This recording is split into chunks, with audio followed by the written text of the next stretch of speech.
Hi, welcome to this course. I am Pradeep Mamgai. In this course, we will learn how to automate tasks in Cinema 4D using XPresso. I am a digital artist, author, and educator with over a decade of experience in CGI, and I am the founder of Pedexy Academy.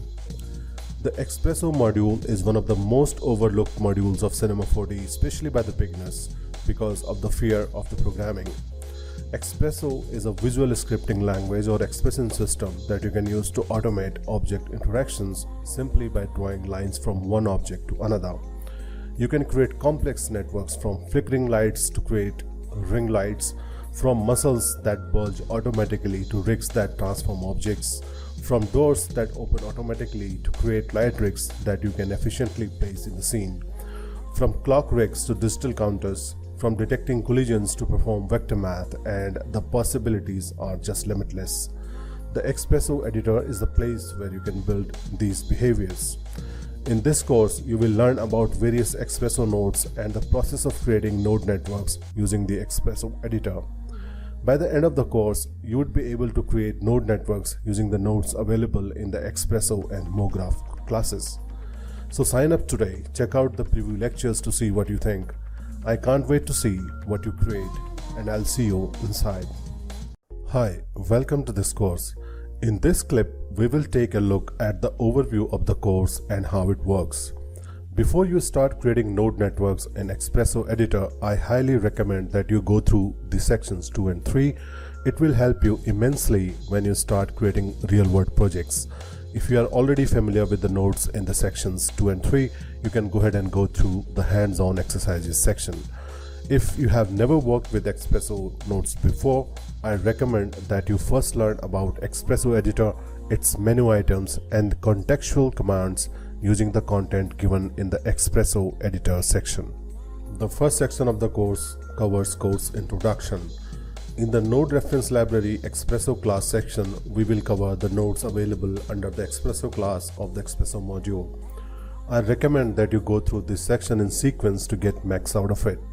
A firm understanding of these nodes will help you understand the true power of XPresso. MoGraph is one of the most used modules of Cinema 4D. The Node Reference Library MoGraph class section deals with the nodes used to access and output MoGraph data. The next section consists of several hands-on exercises. These exercises will walk you through the process of creating complex node networks in XPresso Editor. The practice challenges section have some challenges. Use these challenges to assess the knowledge you have gained during the course. If you face any difficulty in those challenges, please let me know in the Q&A section and I'll be happy to help. If you have never used XPresso Editor before, this section is for you. Use this section to get familiar with XPresso Editor interface, how it works, and the commands available to work with nodes. So if you have any questions, be sure to put them in the Q&A page of the course. When you do put those questions up, be sure to put the lecture name there as well so that I know what you are referring to. I'll be checking the Q&A page regularly. One of the great ways to learn is to teach, and it's a great idea to do that. So if you know answers to some of the questions asked there by other students in the Q&A page of the course, try to answer those and be part of the community. That's the overview. Let's get started. The bounding box is the area inside which the object fits. The bounding box node allows you to access the dimensions of the bounding box inside XPresso Editor. Also keep in mind that this node only works with the polygonal object. So let's dive into XPresso Editor and learn how to access dimensions of the bounding box of an object. So I'll go ahead and create a disk object and change its orientation to +x. Now we want to calculate the radius of this disk object. Okay, so right now it is 100, but once we convert it to the editable poly, we lose access to these parameters here. Okay, so in that case, when the disk object is a polygonal object, we can calculate the radius of this disk object by dividing the bounding box y size by 2. So we'll get this radius. Okay, so let's do that. Press C to make it editable and add an XPresso tag to it. Okay, so first thing we need is the disk object itself. So we'll drag it to the XPresso editor and we'll add object output port to it. The next node we need here is the bounding box. Okay, and we connect disk object to bounding box object. Now if you look at the output port, we have 8 ports here. The box point 1 port to box point 8 ports, output the coordinates of the corner points that make the bounding box. Okay, but in this case we are interested in the box size port only. So if we hover your mouse over the box size port, you will notice that it outputs vector. Okay, so we need a reals vector to reals node. Okay, and then we'll connect box size with the input port of the vector to reals. If you add a result node, you will notice that we are getting also change the result data type to vector. So this is the output we are getting from the bounding box size port. So we have 0, 200 and 200. So we need the size of the we need the y size of the bounding box in order to calculate the radius of the disk. So now I'll go ahead and add a math node, and I'll change its function to divide, and I'll change input to 2. So now we want to divide the y size of the bounding box with 2, and that will give us the radius of the disk. So let's see, it should come as 100. Okay, so now if you scale this disk here,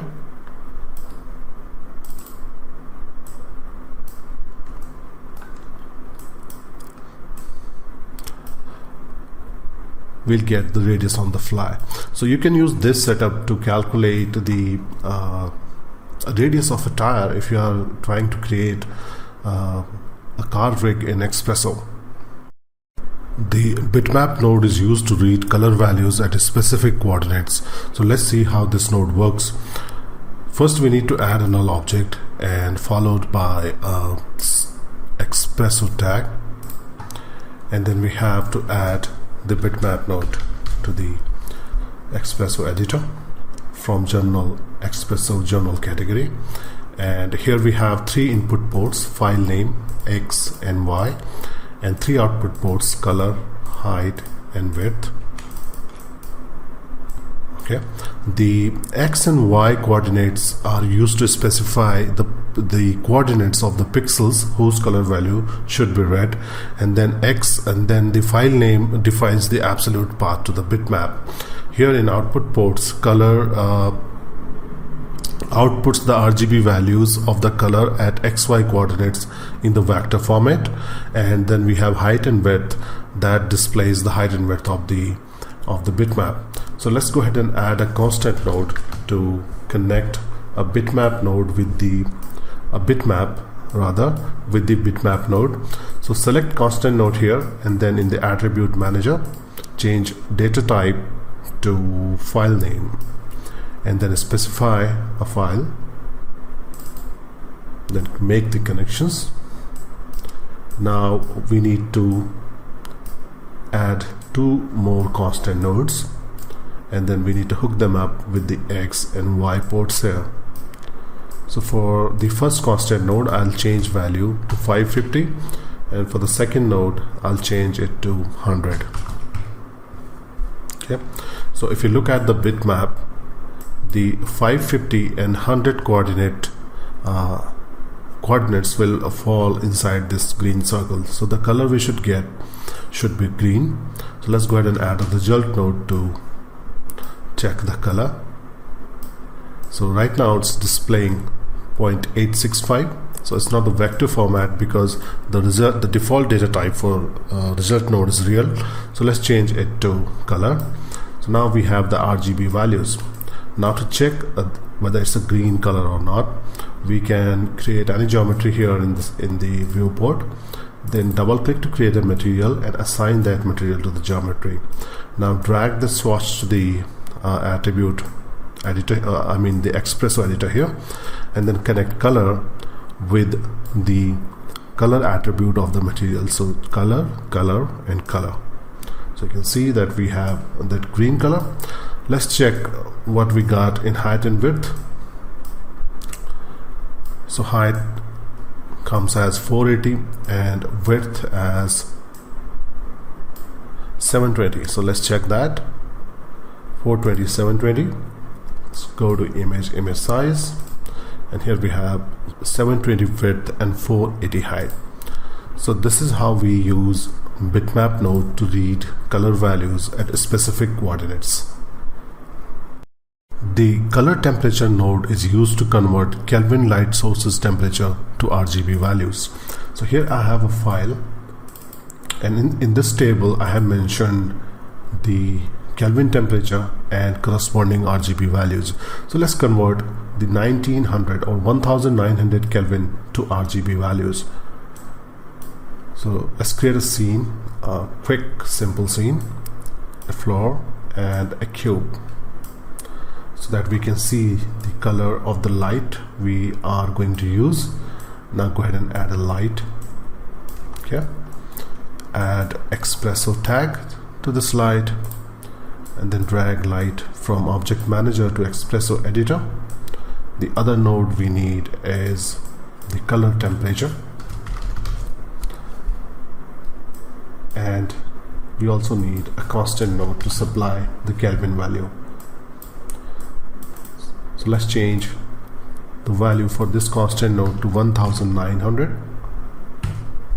Connect it with the temperature port. Now hook up the color port here with the light's color input port. So general, color, color. So here we go. We have that red color. Let's make it 5000 or 7000. So we'll get blue color. Okay, so this is how we can change Kelvin temperature to our corresponding RGB values. The collision node allows you to detect collision between two polygonal objects.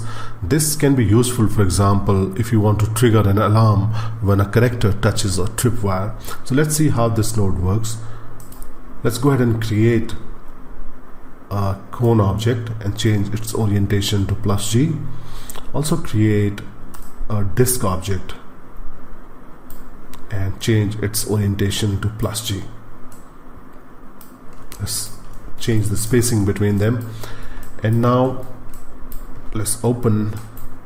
We need to first convert them to editable poly. So let's go ahead and press C. First select them and then press C and add the XPresso tag. Here in XPresso editor, drag disk in here and also the cone. Now for both these nodes, add object output port. Next node we need here is the collision node itself. So add collision node from the general category and connect disk with let's say connect cone with object 1 and connect disk with object 2. So the output the collision node will provide to us will be in form of boolean, so it will be 0 or 1. So we need a condition node to decide what we want to do with that output. So we'll plug in the collision node to the output of the collision port to the switch port of the condition node. This node, the condition node, allows you to navigate through 2 or more states. So you can add n number of states if you want to. Okay, the value specified for the switch port here determines which state of the condition node will output. For example, if the switch value is set to 0, the first state will be used. If switch value is 1, then the second state will be used. So by default there is no collision between the two objects. So what will happen that this output, by default the collision port will output 0, and that's the first input here. So let's change the output for, we want to change, and what we want to do here, as soon as there is a collision we want to change the color of the disk. So here in the condition node attribute manager, change data type to color. Okay, so when there is no collision, first state will be used, that is input 2. So we'll set this color to green, and when there is a collision the output 1 will flow from here to here, so second state will be used. In that case we want to use a red color. Okay, so now this, from here we are getting a boolean value, and from here we are getting a color value because we have changed the data type to color. So now we need a material node here. So for that, double click on material manager and assign this material to the disk in the view, and then drag that node here in XPresso Editor, and then connect condition output to materials color.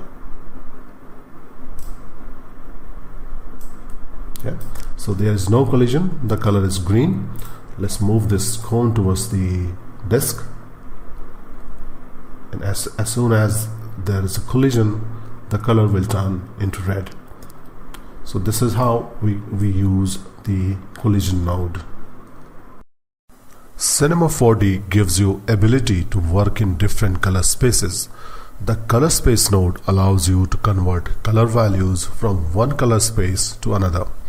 Let's convert the RGB color space into HSV color space and then calculate the brightness of the color.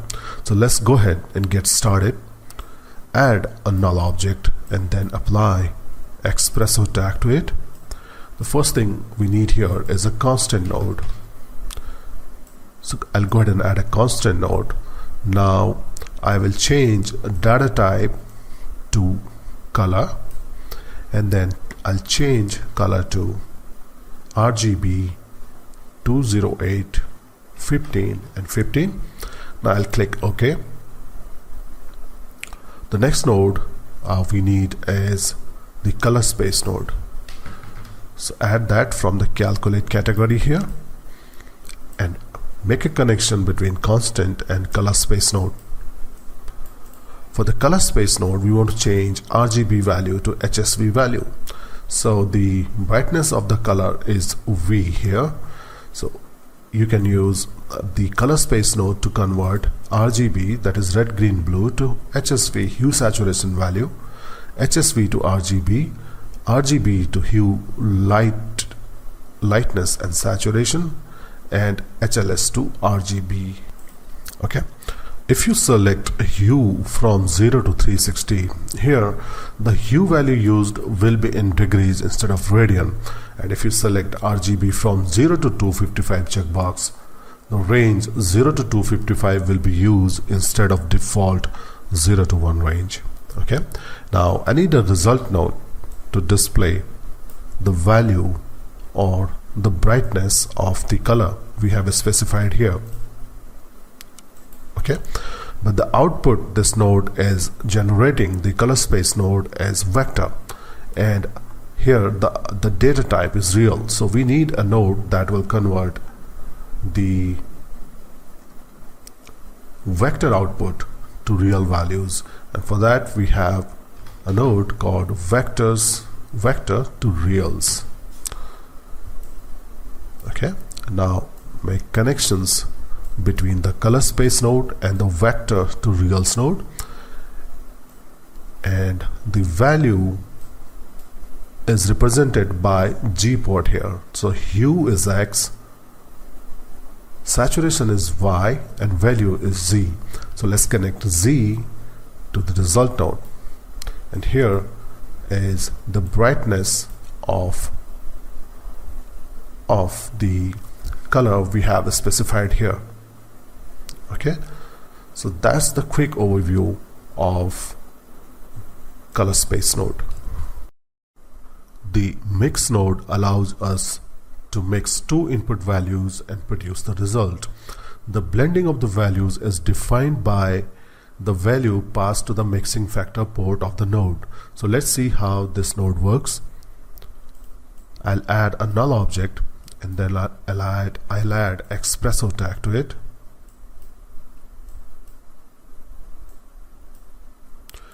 The first node we need is a constant node.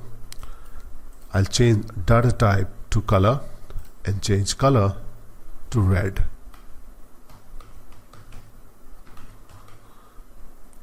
I'll copy the constant node and change color to blue. Now we'll mix the red color and the blue color using the mix node. So next node we need is mix node. So I'll go ahead and add mix node, connect red with the input 1 and the blue color with the input 2. Also we need to specify the mixing factor, and we'll do so using the constant node, and here change value to 0.5. This value blends the two inputs by 50%. Okay, let's add a result node and change its data type to color and make the connection between mix output and result node.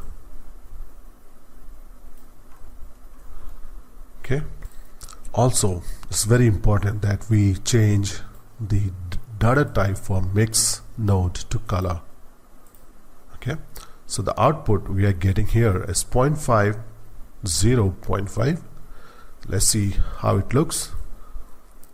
Add a sphere and apply a material to it and drag that material to XPresso Editor and connect mix output to color of the material. So it's violet. So when we mix red and blue and mix them by 50%, we'll get the violet color.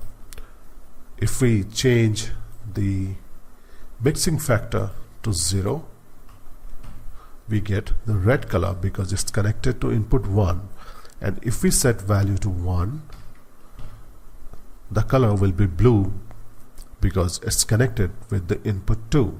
Okay, so that's how you use mix color, the mix node, to mix two values based on the mixing factor value. The formula node allows us to perform basic math functions. Also, you can use math functions such as sine, cosine, and square root with this node. So let's see how this node works. So I'll go ahead and add a null object and then apply XPresso tag to it. Let's calculate sum of three numbers. So I need three constant nodes. I'll change value to 1 for this, create a copy, change value to 5, create another copy and change value to 8. So 1 plus 5 plus 8 is equal to 14. That's what we should get. Now add a formula node.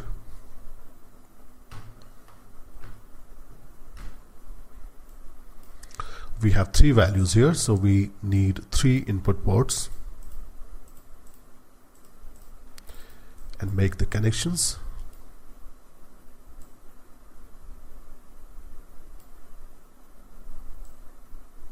Okay, add a result node and connect output with the result. Here in formula, enter formula as $1 plus $2 plus $3 and press enter. So now we have the output as 14.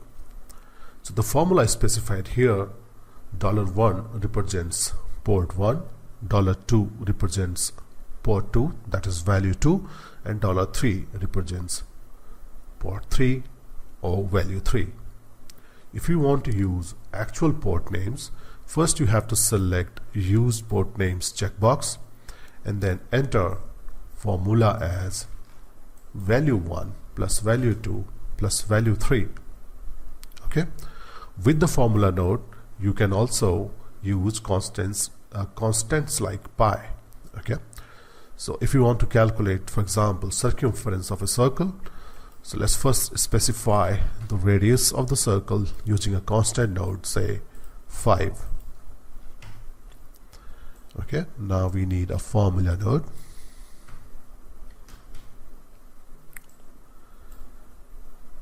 Add a value port here and connect constant with the formula node.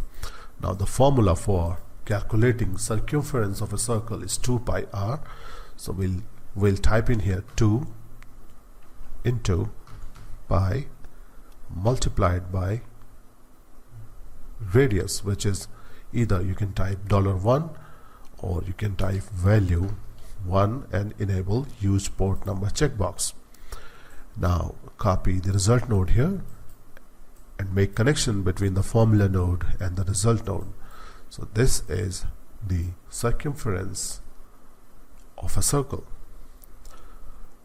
This node also allows you to enter values in degrees as well as in radians, and you can select that option from here using the angle type drop down. So that's the quick overview of the formula node. You can use the freeze node as an electronic on-off switch. So let's explore this node. Go ahead and create a cube and then apply an XPresso tag to it and drag it from Object Manager to here in XPresso Editor. Next we need is the freeze node.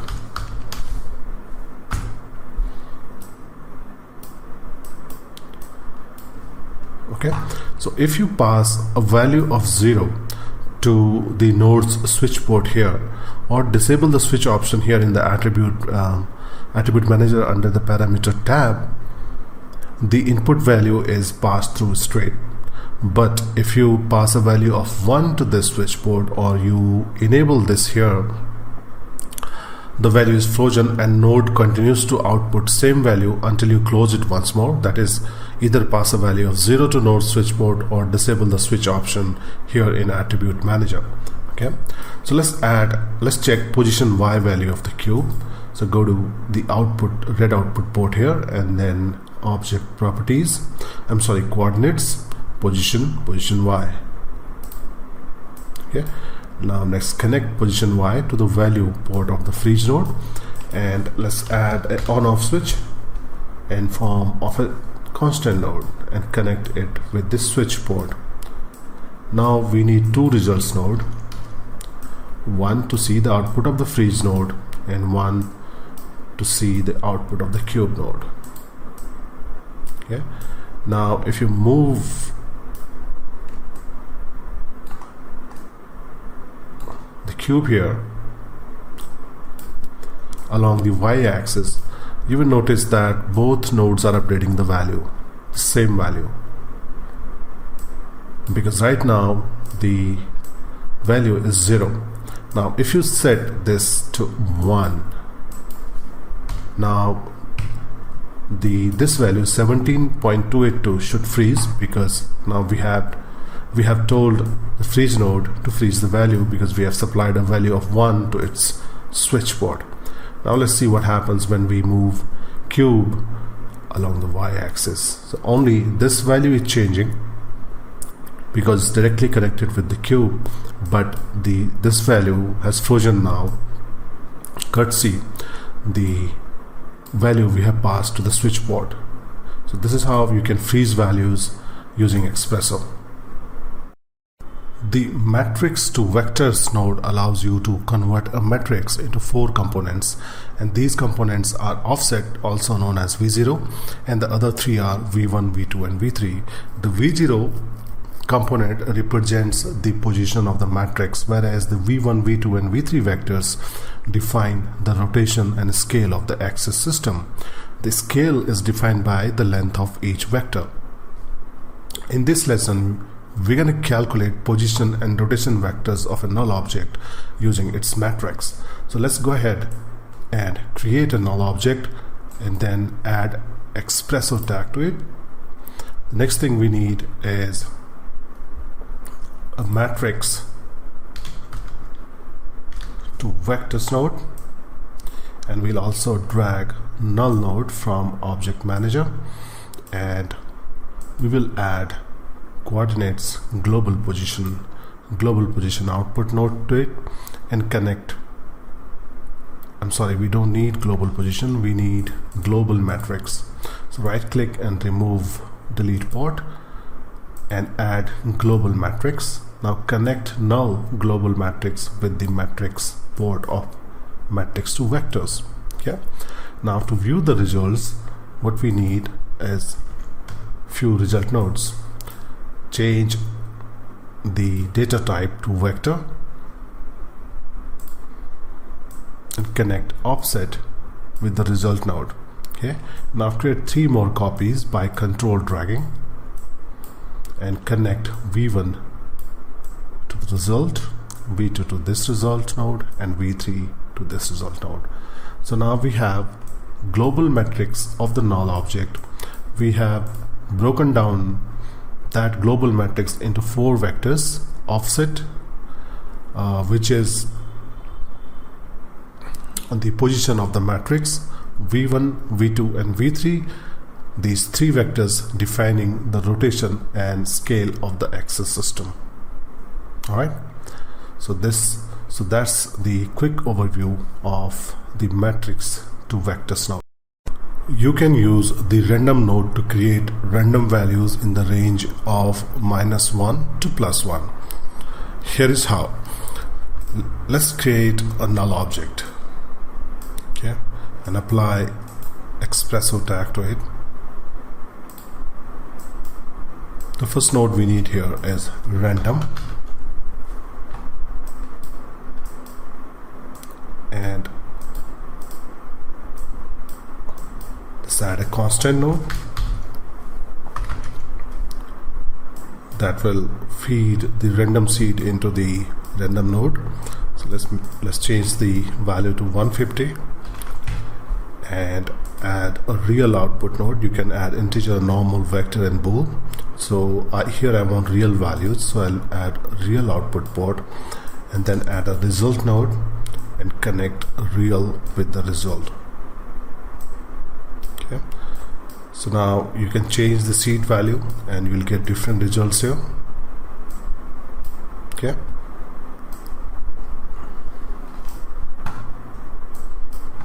when you play the animation, you will notice that the numbers being generated are between the range -1 to +1. Okay, there are 2 modes available for generating numbers. So if you select this node here and then check here in the attribute manager, we have the random mode drop down list, and there are 2 modes available here, free and time. Default is time. So if you choose the free mode, the random numbers are produced each time node is calculated, therefore making each animation different. But if you select the time node, same random number is generated per animation frame, therefore each animation looks same.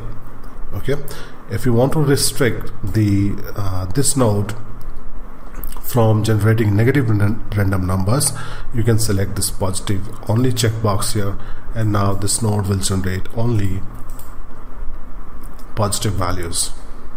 Okay, that's the quick overview of the random node. The MonoFlop node is a Boolean switch with a built-in time delay mechanism.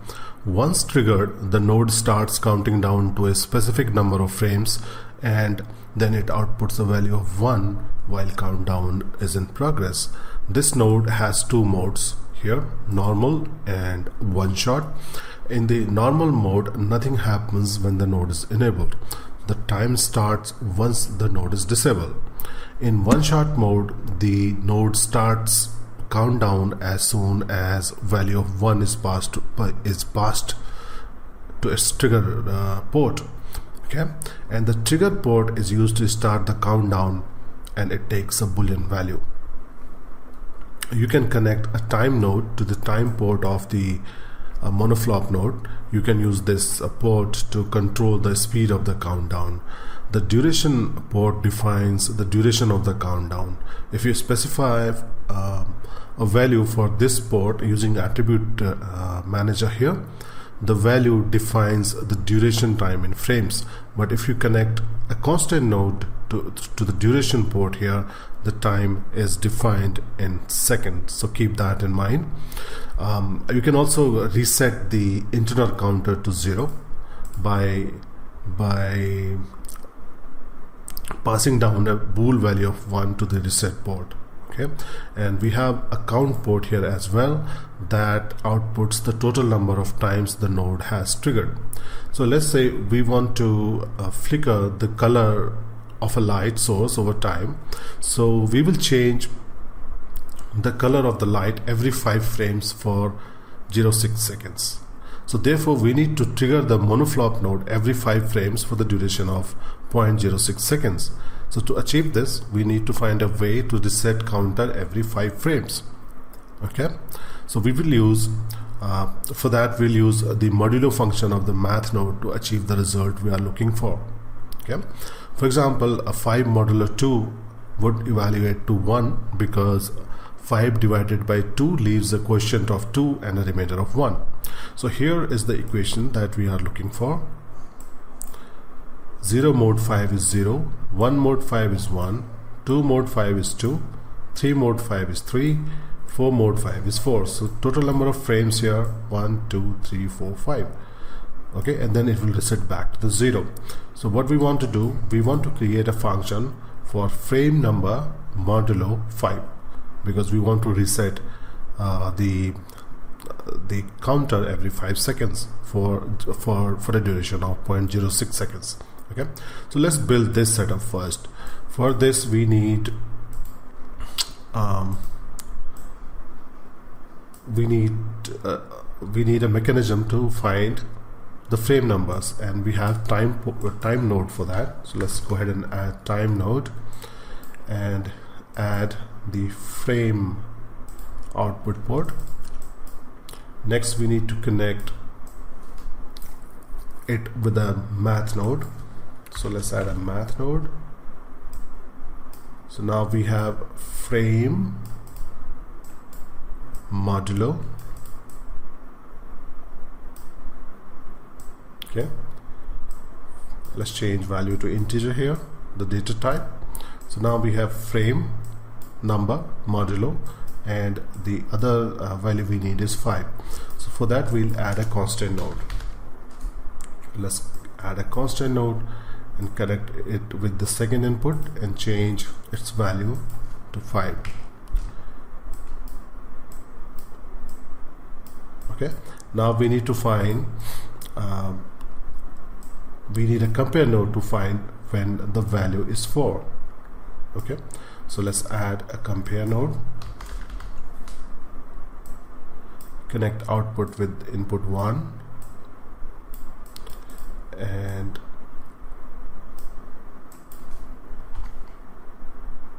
change input 2 to 4. So we have this output here. Okay, so now we have established the trigger mechanism that will trigger every 5 frames. So let's connect the output of compare node to the trigger node. So it's now sort of an on-off switch, and the time port we need to connect with the time port of the time node like so, and duration is 0.06 seconds, so we need a constant node for that, and I'll change its value to 0.06 and connect it with the duration port here. Okay, now the out port of the MonoFlop node outputs 1 if countdown is in progress. So when countdown is in progress, we want to flicker the light. So let's add a light and drag it to the XPresso editor and we need a condition node here.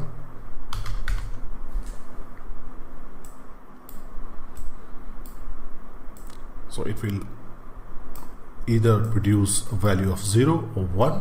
So if the output from MonoFlop is 0, the first state will be used. If it is 1, then the second state will be used.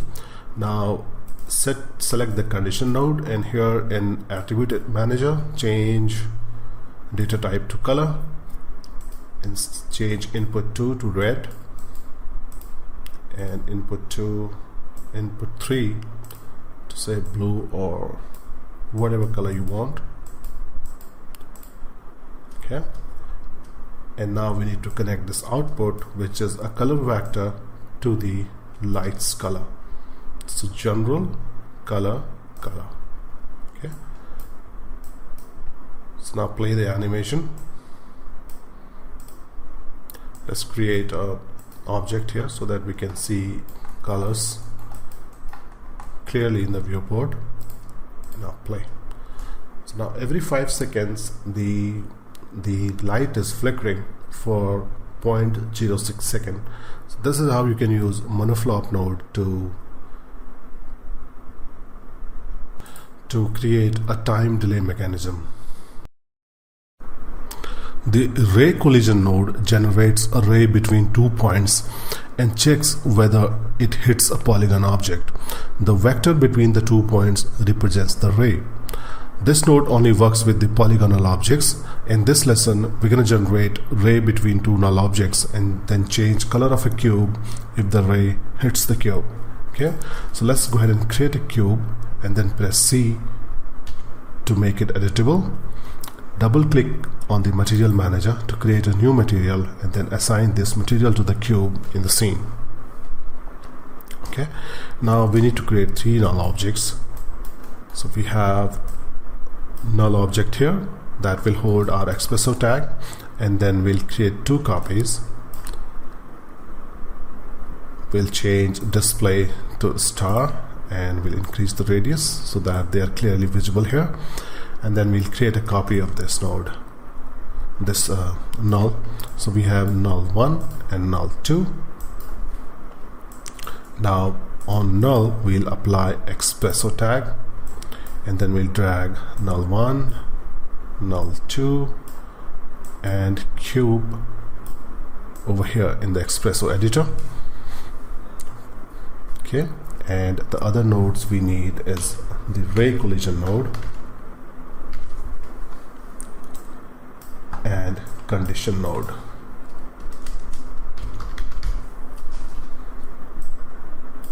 Okay. For nulls we need to add global position port here, and for cube we need to add object. So now connect cube object to ray collision object, null 1 to ray point 1, null 2 to ray point 2. The ray point 1 and ray point 2 ports define the 2 points between which the ray is generated. Alright, these 2 points also allow you to define the length and direction of the ray. In event of a collision, the collision port outputs a bool value of 1. If it outputs a value of 0, that means that the ray has missed the object. So let's connect the collision port with the switch port of the condition node. So if there is a collision, if there is no collision, this port will output 0. So first state will be used of the condition node. If it outputs 1, that is collision has occurred, it will use second state of the condition node. So we want to change the data type to color, and then in case of collision we want to set color to red, and if there is no collision the color will be green. Okay, now what we need is the material node here, and connect output of the condition node to the color port of the material node.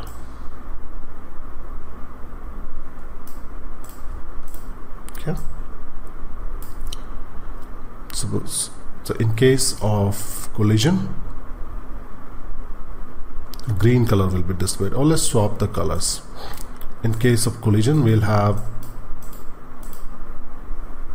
red color. Okay, there we go. So now select any of the null object and move it over. So there is no collision, color is green. When there is a collision, color is red. Okay, so that's how we can use the ray collision node to detect collision between two objects. You can use the point node to access information about an object's point. You can access number of points, their positions and normals. Let's find position of a point on a plane object. So let's go ahead and create a plane object and set width segments and height segments to 1 each. Okay, now press C to convert the object into editable poly, and now add XPresso tag, drag plane from object manager to XPresso editor and add the point node. Okay, now we need to add the object output port to the plane and then connect plane object to point object. Now let's see how many points we have here, and we can check that by outputting point count to the result node. So since we have only one subdivision for width and one for the height, that's why we have only 4 points here. Okay, now find out the position of individual points.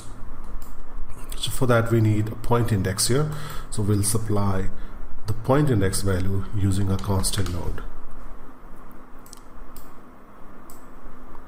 Okay, and now we'll output the position of the point using a result node. Since position is a vector, we need to change the data type for this result node to vector and then connect point position to this result node. So the first point we have with the index number 0 is at -200, 0, -200. That is XYZ coordinates. So let's cross check here. The first, I'm sorry about that, the first point is here. Okay, so let's switch the points mode and select it. You can see here in the coordinate manager the XYZ coordinates are 200, -200, 0 and -200, and that's what we are seeing here. Likewise, you can see the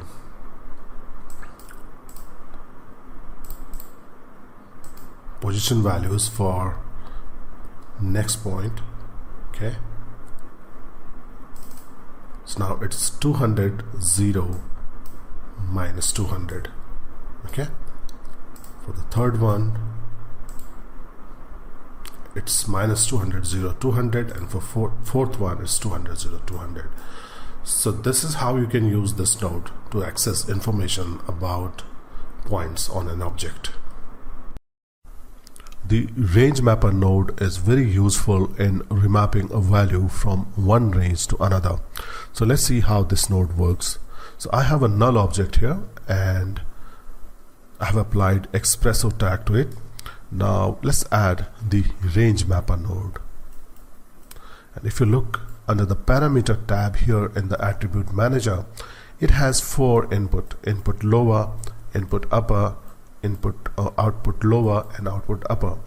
Now for example, if you want to change the luminance brightness of a material from 0 to 100% as you move a null object from 0 to 300 units along the y-axis. So here is the information: luminance 0 to 100% as we change position of the null to 0 to 300 units along the y-axis.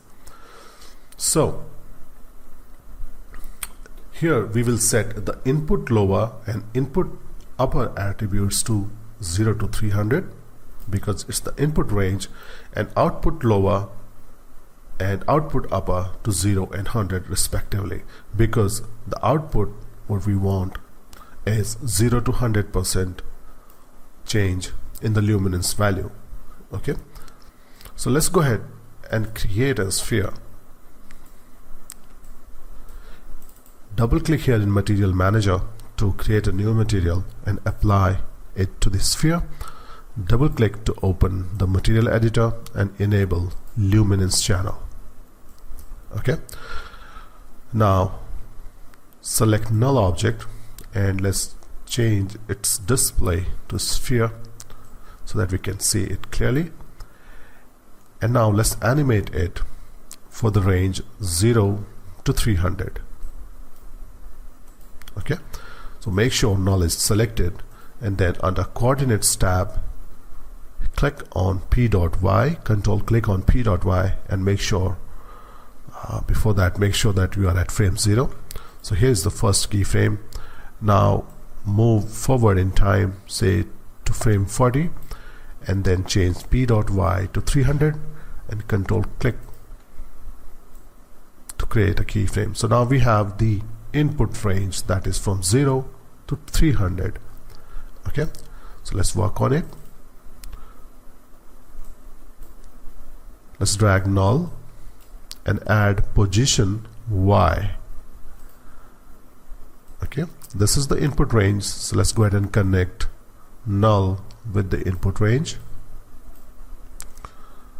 Now for the output we need luminance of the material, so we need material node here, and then we'll connect output to material luminance brightness. And in the attribute manager for range mapper, input lower is gonna be 0 and 300, upper 0 and 100. Okay, let's see if brightness change as we move the null object. So here we have brightness. Notice that this is not the result we are looking for. We have 4625, the current brightness, but it should be between 0 to 100. So one thing we did not mention or did not specify was the data type for the range mapper node. Okay, the output range, not the data type, but the output range type for the range mapper node. The brightness value is a percent value, so we need to change output range from user defined to percent. And now here in the viewport as well as here in the material editor, the brightness should change correctly. So when the current time indicator is frame 40, the brightness should be 100%, and when it's at 0, the brightness should be 0%. Okay, now here in XPresso Editor, if you select range mapper node and go to parameter tab, here we have a spline section here. You can use the spline curve to non-linearly map the input range to the output range. So we need to create a spline here, and for that first we need to create points. So to create points, control click. So control click. So we have our first point, and control click to create the other point. And now let's change the shape of the spline. So now the input range will be non-linearly converted to the output range. Okay, so that's how you can use the range mapper node to map input range to the output range. The hierarchy node first locates the start object in the hierarchy defined by the reference path and the start path. The node then moves along the iteration path and outputs the number of objects it meets in that path. So let's see how this node works. Let's go ahead and add a null object, a cube object, and then create 3 capsule objects. Okay, and set the hierarchy like this. Make cube parent of all capsule objects.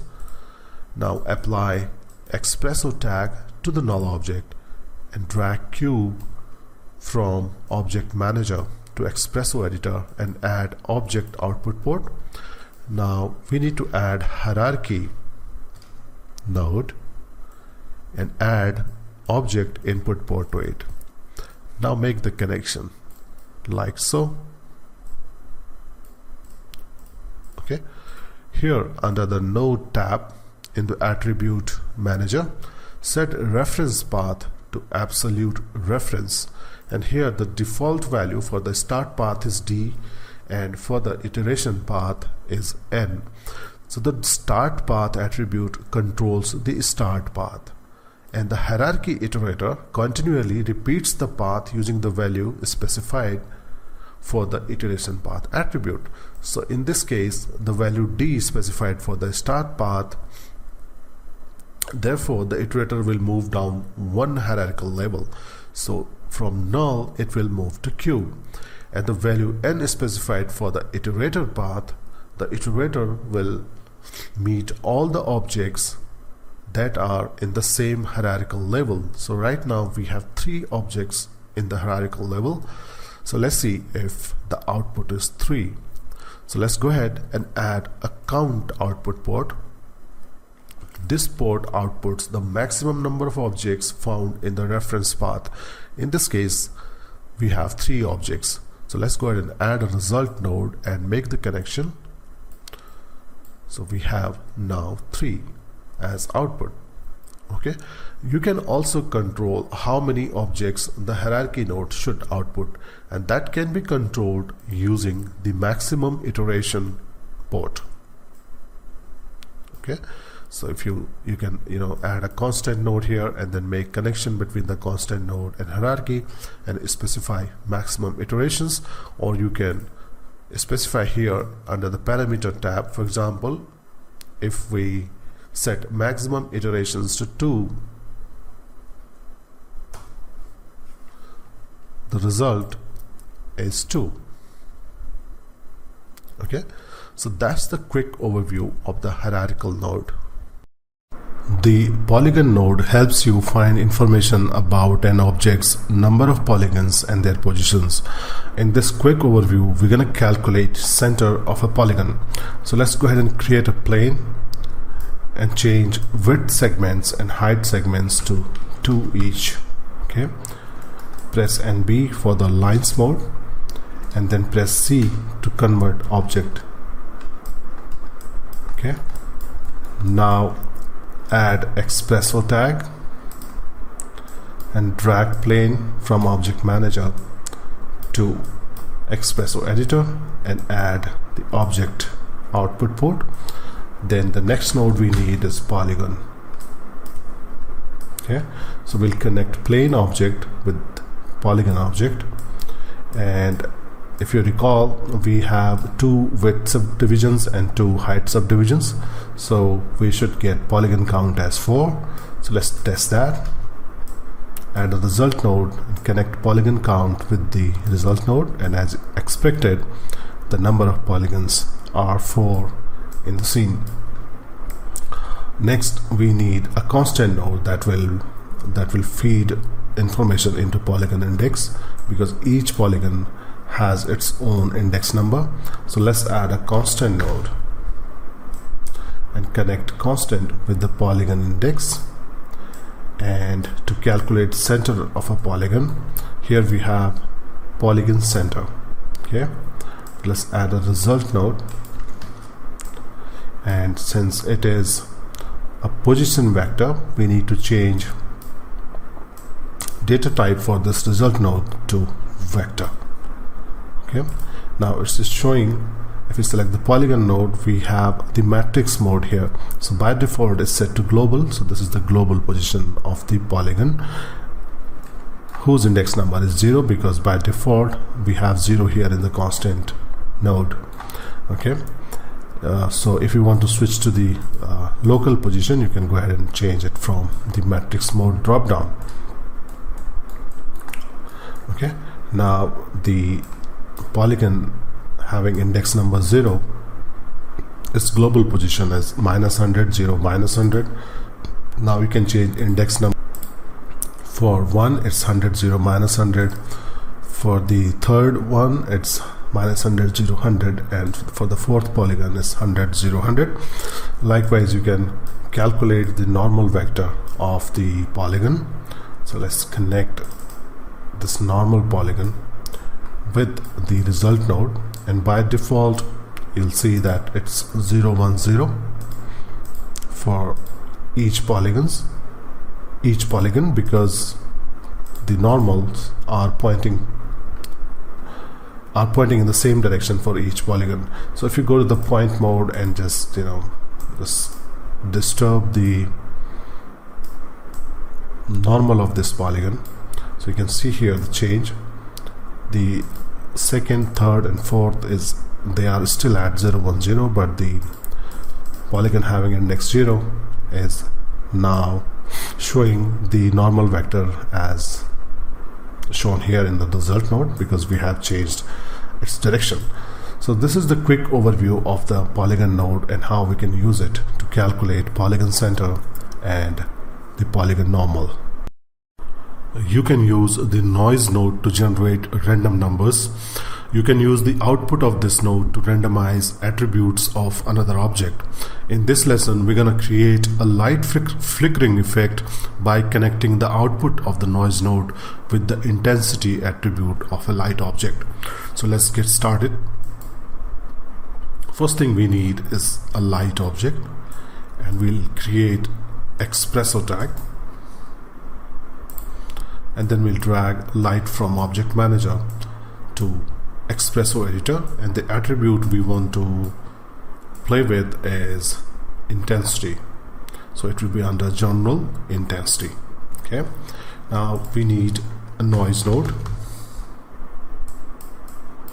Okay, and we'll connect the output of the noise node to the intensity port of the light. Okay, now to connect it with the animation here, we need the time node. Now connect time port to the noise time port, and now let's play the animation. Let's add a geometry so that we can see the effect clearly here. Okay, now select light, and here is the intensity parameter. Let's play. Notice that most of the time the intensity is negative. Okay, and you can see as a result here we have the blue out, the red out. Sorry, the black output. So what we need to do now is we need to select the noise node here, and then check this positive only switch. Now it will produce only positive values.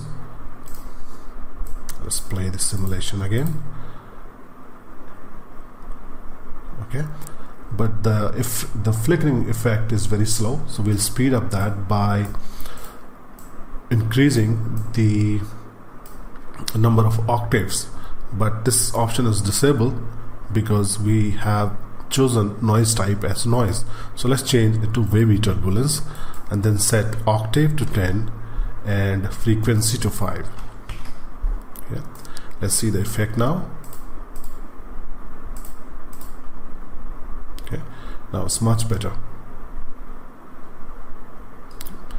So the noise node supports 4 types of noise algorithms: noise, turbulence, wavy turbulence, and fractal Brown moment.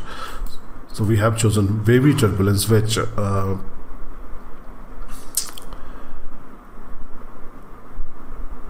causes abrupt change in the noise motion.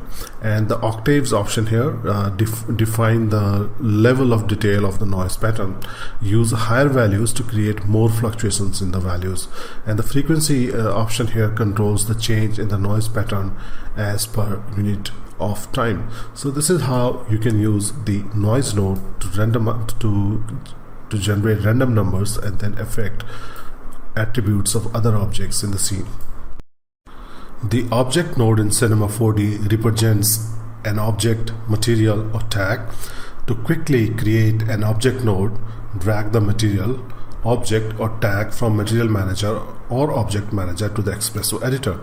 So if you create a new object node by using the right mouse button contextual menu, the node is automatically assigned to the node on which the XPresso expression tag is applied.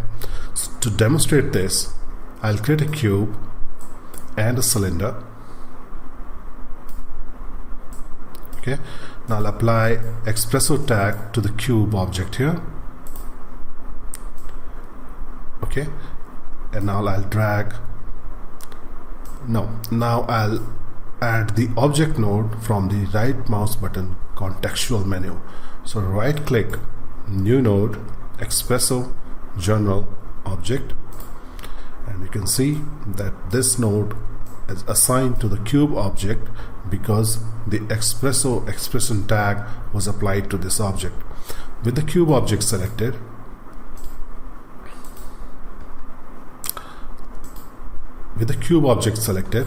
just lock the attribute manager. Okay, and here we have reference field. Now drag cylinder from object manager to this reference field. Now the node is assigned to the cylinder. So likewise, you can create a cone and assign this node to the cone. Okay, so that's the quick overview of the object node. The object index node allows you to find an index when you are using iterators. So in this lesson, we will create 6 light objects and then change color of one of the lights using the object index node. So let's go ahead and create a light and create 6 more copies. 3, 2, 3, 4, 5, and 6. Add a null object. Add XPresso tag to it.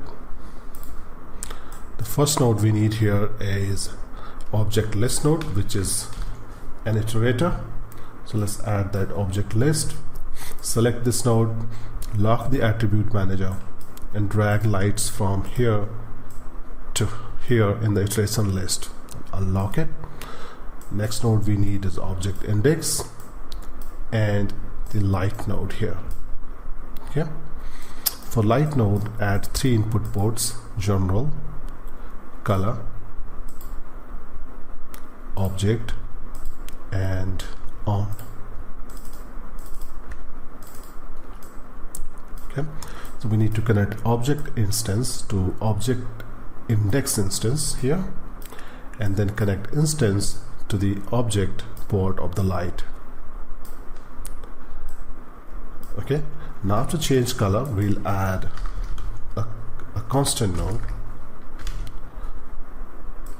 We'll change its data type to color and we'll assign red color to it. Okay, and then we'll connect the constant node with the color port of the light node. Okay, now this node is outputting the index number. So for light object, index is 0. For light 1 object, index is 1. For light 2, it's 2, 3, 4, and so on. So let's add a compare node.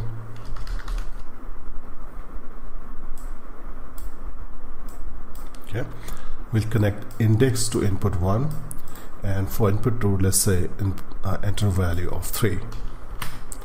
So the index begins with 0, as I said. So specifying a value of 3 for the input 2 will reference to the 4th light, that is light 3,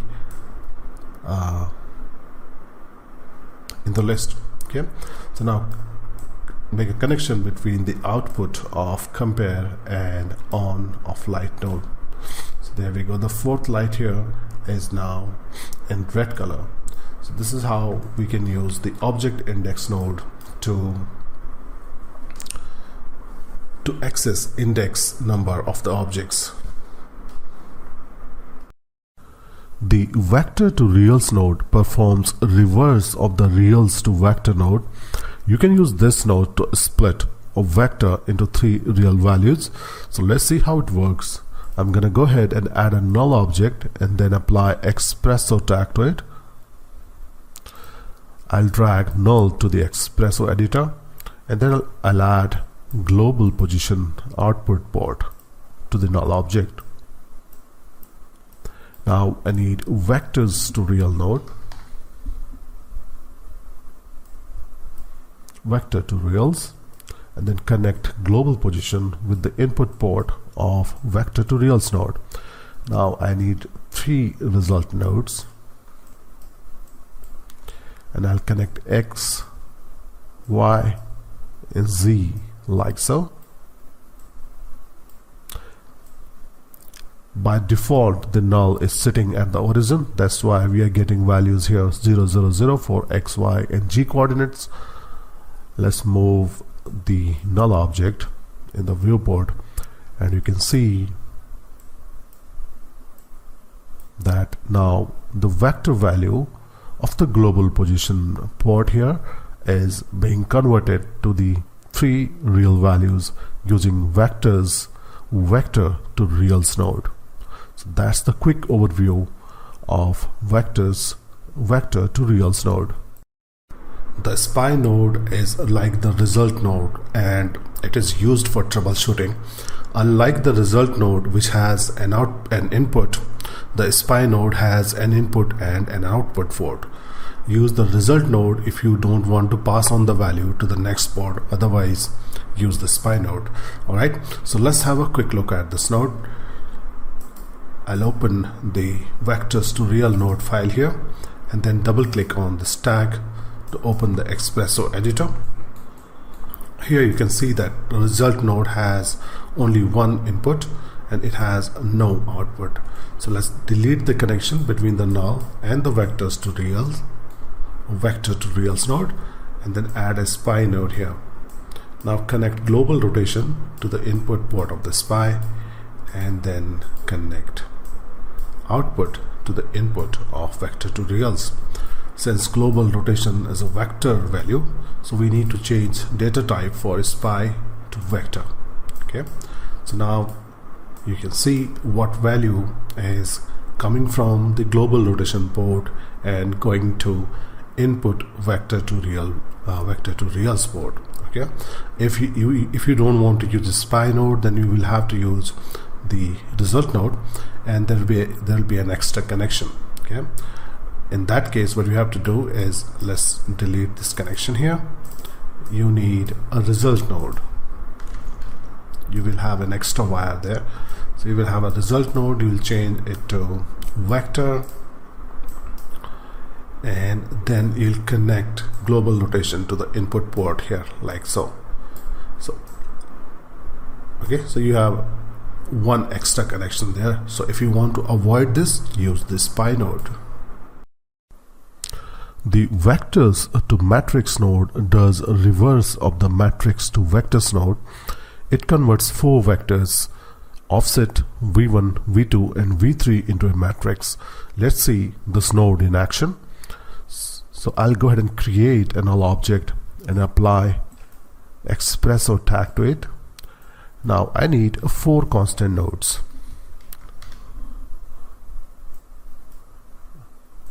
Okay, I'll change its data type to vector,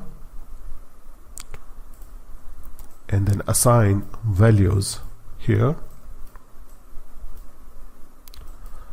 0 for X, 121.606 for Y, and 0 for Z. So this is our V0. Next constant node will supply values for V1. So for V1 we'll use 0.811 minus 0.405 and 0.442. For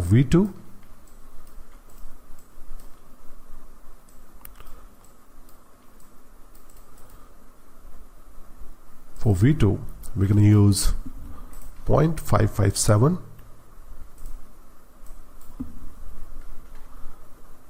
.755, and negative 0.346.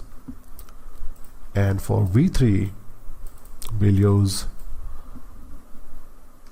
minus 0.179, 0.576, and 0.838. Okay, so we have now 4 vectors here: V0, V1, V2, and V3.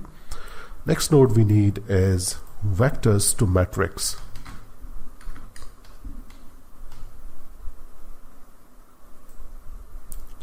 And we'll connect the constant nodes with the vector to matrix node here, like so. And now we have the matrix output. So let's go ahead and create a torus object.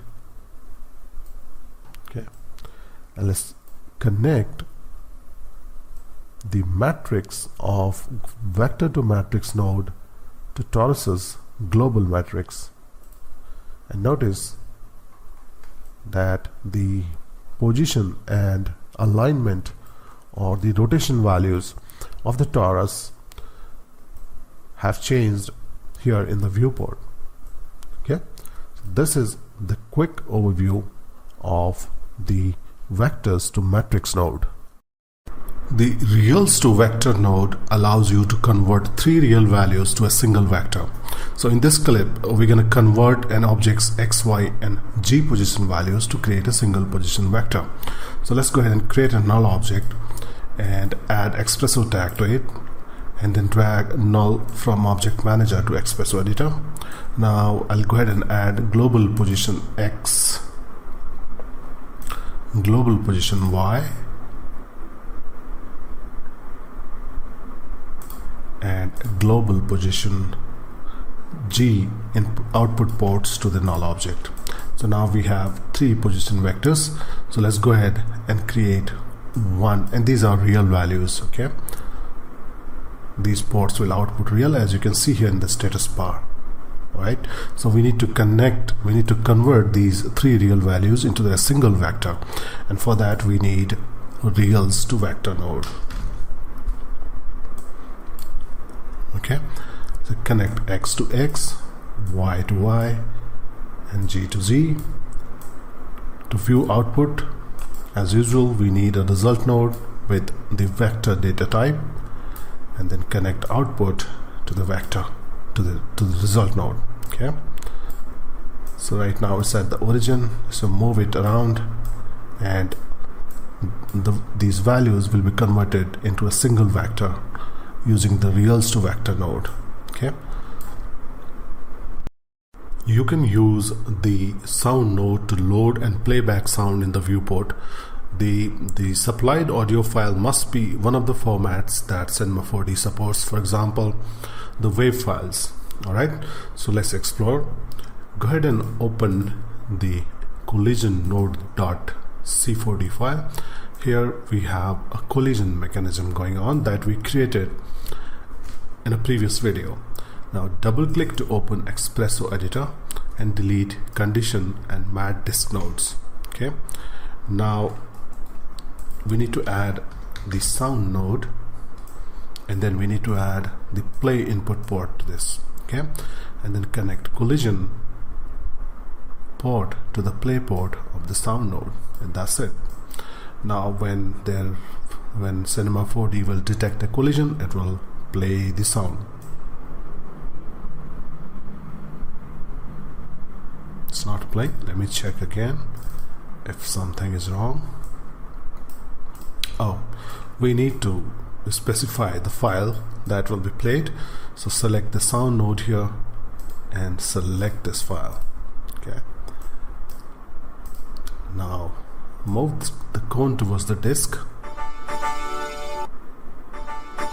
So when there is a collision, there is the sound. Okay, So that's how we use sound node. The track node can be used to output the animation value represented by the FCurvre of a given animation track. In this lesson, we're going to use the position Y track of an animated cube to output the animation value.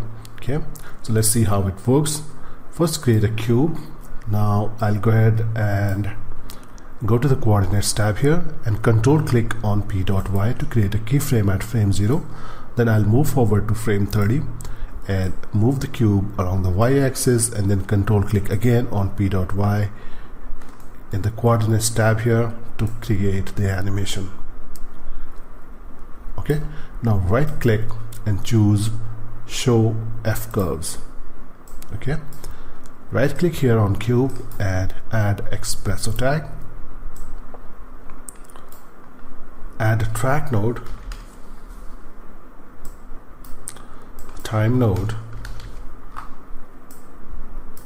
and a result node.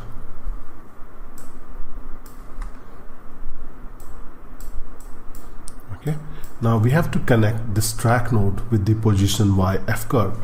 So for that we need to drag position Y from the timeline window to this node here. Okay, so now we have position Y connected with the track node. Now connect time port with the input port of the time node and connect output of the track node with the result node. Okay, so now we have access to the value, access to the FCurvre value of the position Y animation here. Okay, you can use the reference node to access an object using relative search path. The path is described by the letters U, D, N, and P. The U and D options allow you to move up or down in the hierarchy. The N and P options can be used to move to the next or previous element. So let's see this in action. Go ahead and create a null and a cube object, and then make cube child of null. Okay, now assign XPresso tag. Okay, now drag null from object manager to XPresso editor, and the other two nodes we need are reference node and a constant node.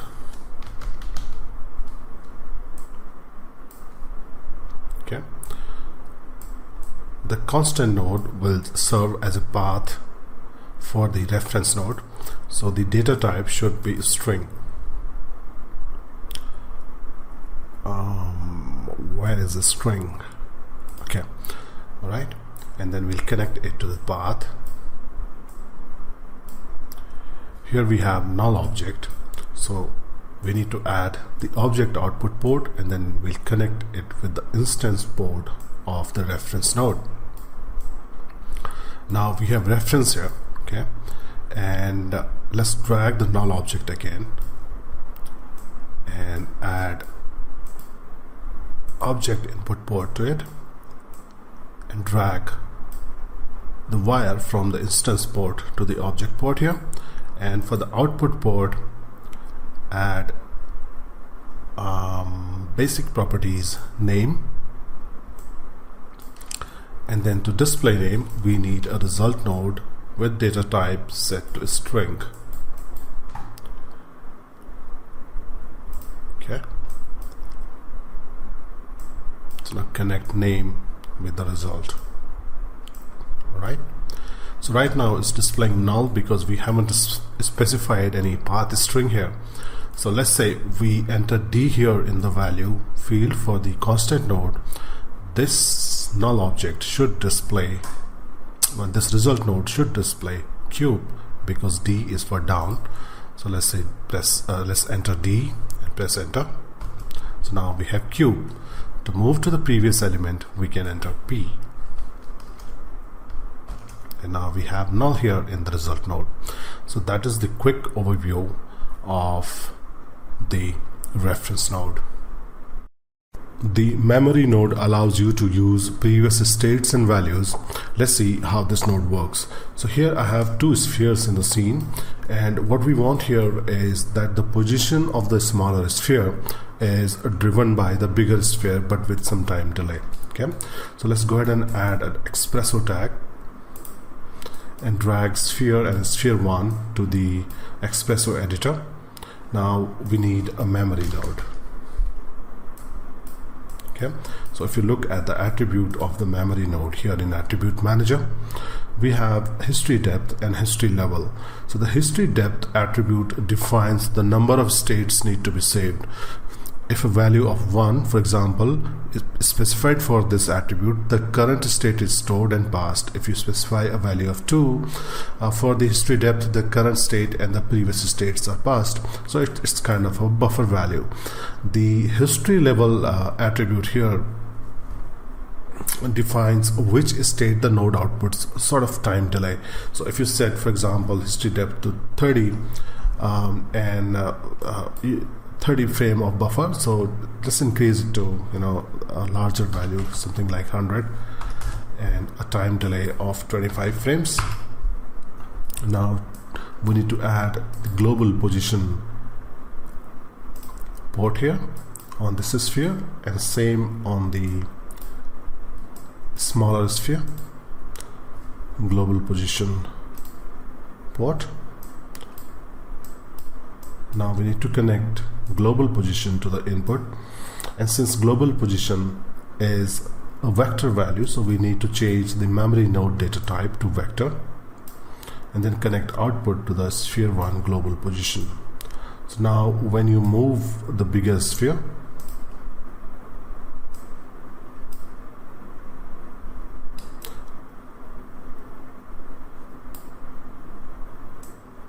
the smaller sphere should also move with it with a little bit of time delay. Okay, let's automate this process. Select sphere here and apply a vibrate tag. Okay, now enable position here, and let's say 300 by 300 by 300 of amplitude, and play the animation here.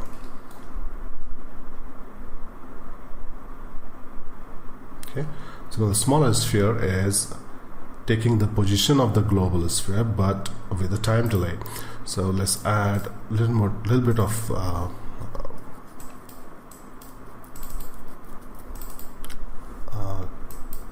let's decrease the history level to say 20 and history depth to 120.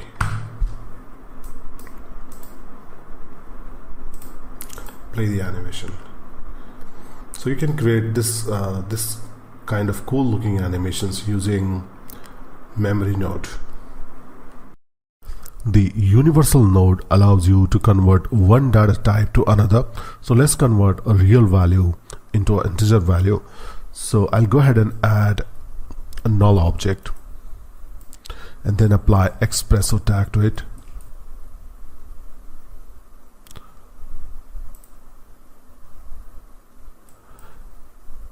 Okay, now we need a constant node.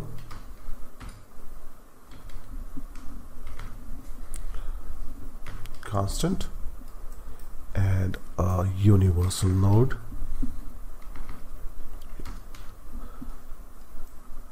And a result node.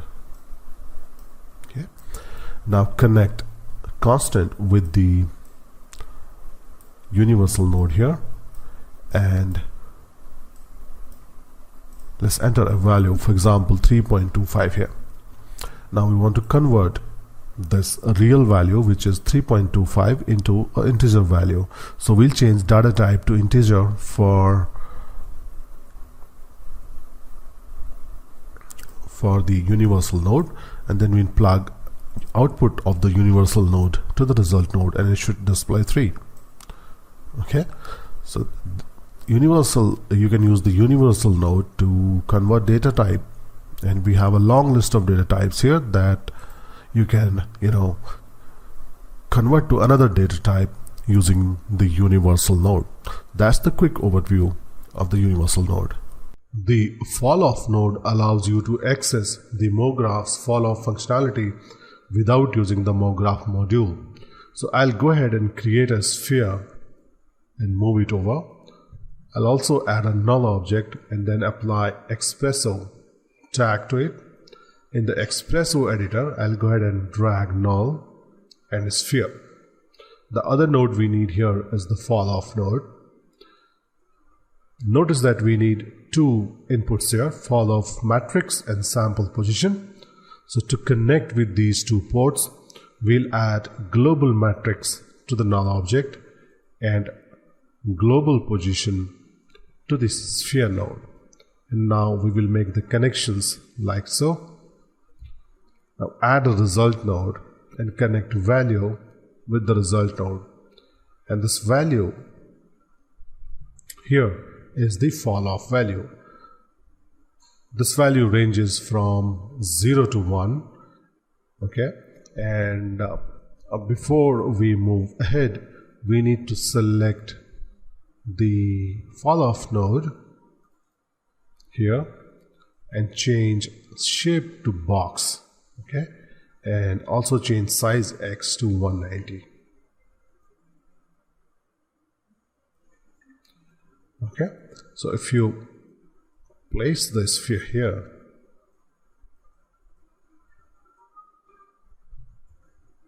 okay, and now move the Falloff field, you would notice here in the result node that the value is being displayed on the result node.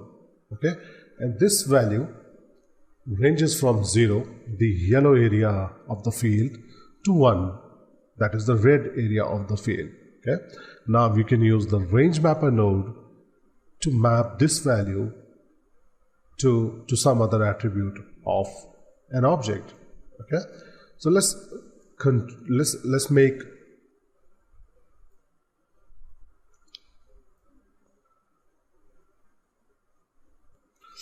make use of this value to drive the rotation of the sphere.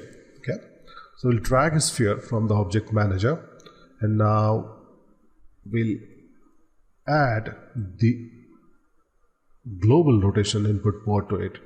Okay, to map this range, we need a range mapper node. Okay, in the attribute manager, we need to change output range to degree. Okay, because we are dealing with the rotation here. Alright, so connect value to input, and we have input range from 0 to 1, and that will be mapped to 0 to 360. So this 0 to 1 is from yellow area to red area of this Falloff field. Okay, so now connect output with the global rotation. Now to see it in action, we need to change the display mode to lines.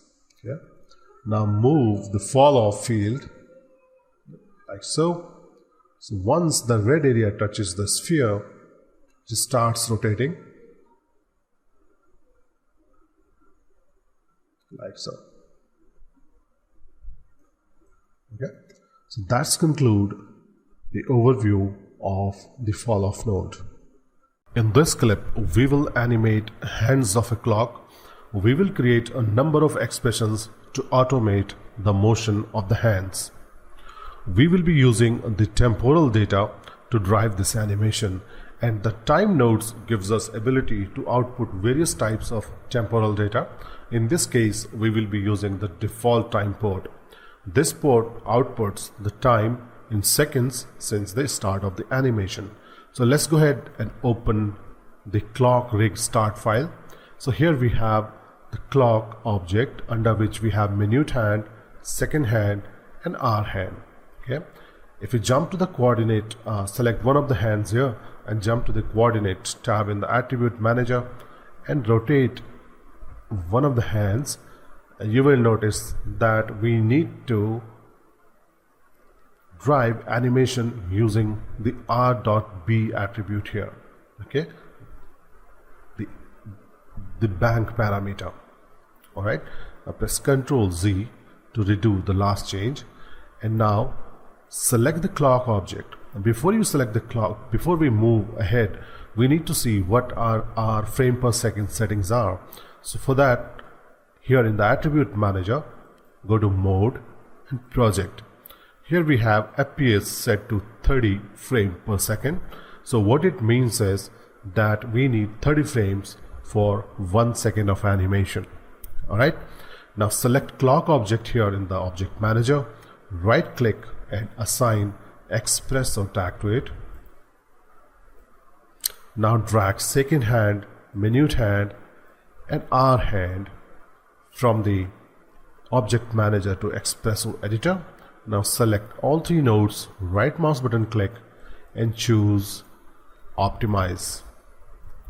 Alright, the other node we need here is time node, and if you add a result node and then see the output of the time node at frame 30, you'll notice that the result is 1. So this is 1 second. Okay, so let me go ahead and delete this. Now if you look at the second hand, it rotates 6 degrees per second. Okay, the total revolution is 360 degrees, and then we have 12 blocks here. 1 2 3 4 5 6 7 8 9 10 11 12. So one arc is equal to 360 by 12 is 30 degrees, and then we have 5 sections here in 30 degrees. So 1 second is equal to 30 divided by 5 is equal to 6. Okay, so we need to multiply the output of this time node with 6 to generate the rotation of the minute hand. So to multiply this value, we need the math node. So go ahead and add the math node and then change its function to multiply and input 2 to 6.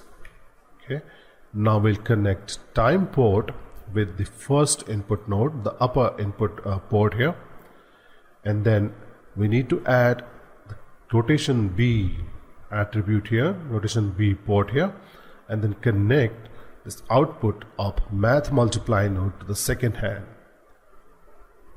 Okay, but before you make this connection, you need to know that most of the nodes in XPresso, they accept radians instead of degrees. So we need to convert this value to radians.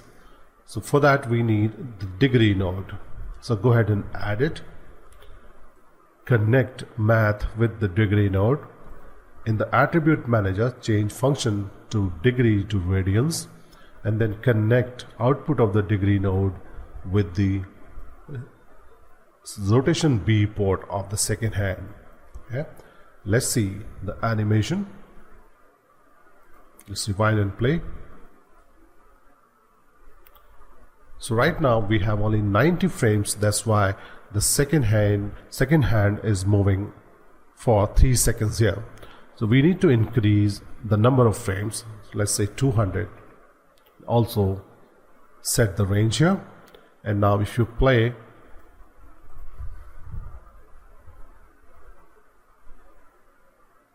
about 150 frames, it will complete 5 seconds.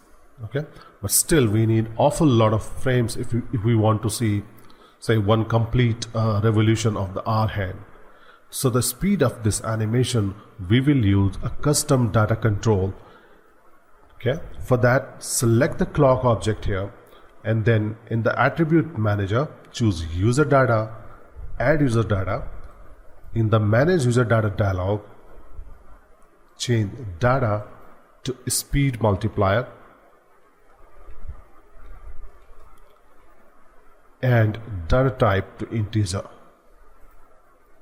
Set minimum to 1 and no maximum limit, and click OK. So now we have, if we select clock object, we have extra tab here called user data, and we have our custom control here, speed multiplier. Okay, so in the XPresso editor, now we need to use this speed multiplier. For that, let's disconnect the time node and the math multiply node. Okay, add another math node and change its function to multiply. Okay, so we need to multiply the output of the time node and our user data control. So for that, we need to drag this clock object here in the XPresso editor and then choose user data speed multiplier and connect speed multiplier to the lower input of the math multiply node. And now let's move these nodes over here, and now the first input will connect with the output of this new math multiply node. Okay, now let's see if it works. We need to go to the user data and let's say speed multiplier to 50. Okay, so it's working now. It's moving much faster. Okay, now let's work on the minute hand. The minute hand rotates 6 degrees by the time the second hand rotates full 360 degrees. Therefore, if you divide the rotation of the second hand by 60, you will get the rotation of the minute hand. Okay, so let's work on it. We need to divide the output here by 60 to get the rotation of the minute hand. Okay, so we need a math node here, and we'll connect the output of this math node to the upper input of this new math node, and here we need to set the function to divide and input to 60. Okay, now we'll copy the degree node here and connect math with the degree node, and then we'll connect degree node to the rotation B port. Okay, let's see the result.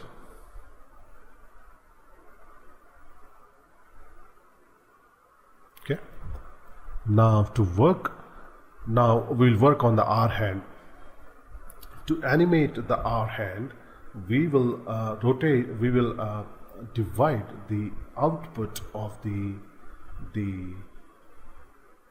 minute hand by 12 to get the rotation of the R hand. Okay, because the R hand rotates 12 degrees by the time minute hand rotates full 360 degrees.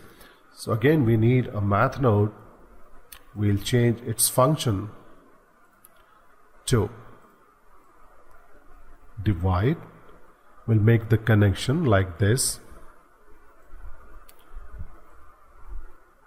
Alright, and we'll set the input to 12. Okay, then we need a degree node here. Connect math with the degree node and the output of the degree node to the rotation B port of the R hand. Okay, now let's select the clock object here, set speed multiplier to 100, rewind and play.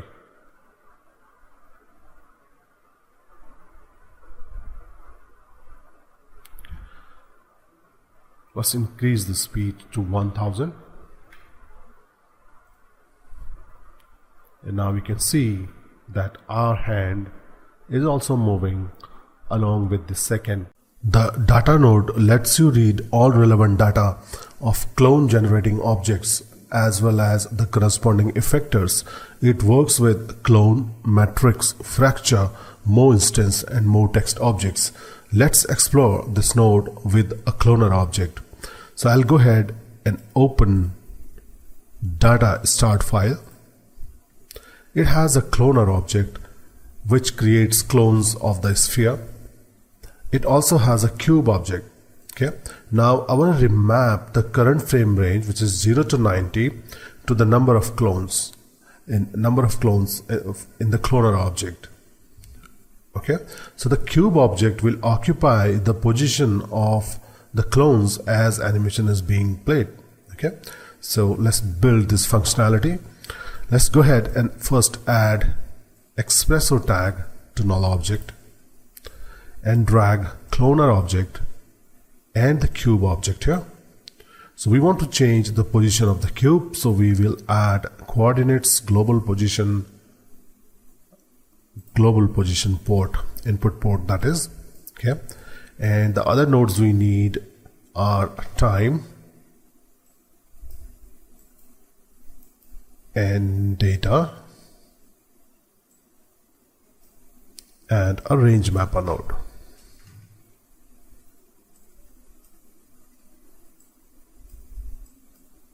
Okay, now add object port and object properties count port to the cloner node here, and add end port to the time node.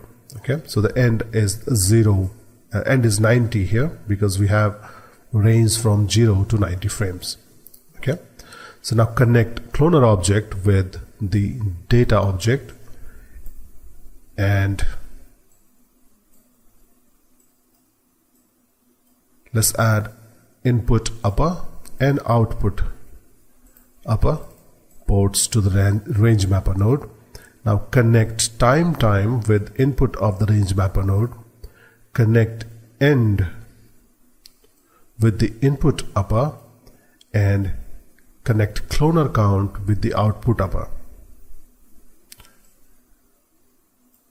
Okay, so now if you look at the range mapper node here, the input lower is 0 and input upper is 90, output lower is 0 and output upper is number of clones in the cloner object, and the 0 is the index number of the first clone. Okay, so now let's feed this index number into the index port of the data node. Okay, and then add position output port on the data node, and then connect position port with the global position port of the cube node. Okay, now let's rewind and play the animation, and as you can see, cube is now occupying the position of each clone as the animation is being played here. So that's conclude the overview of the data node.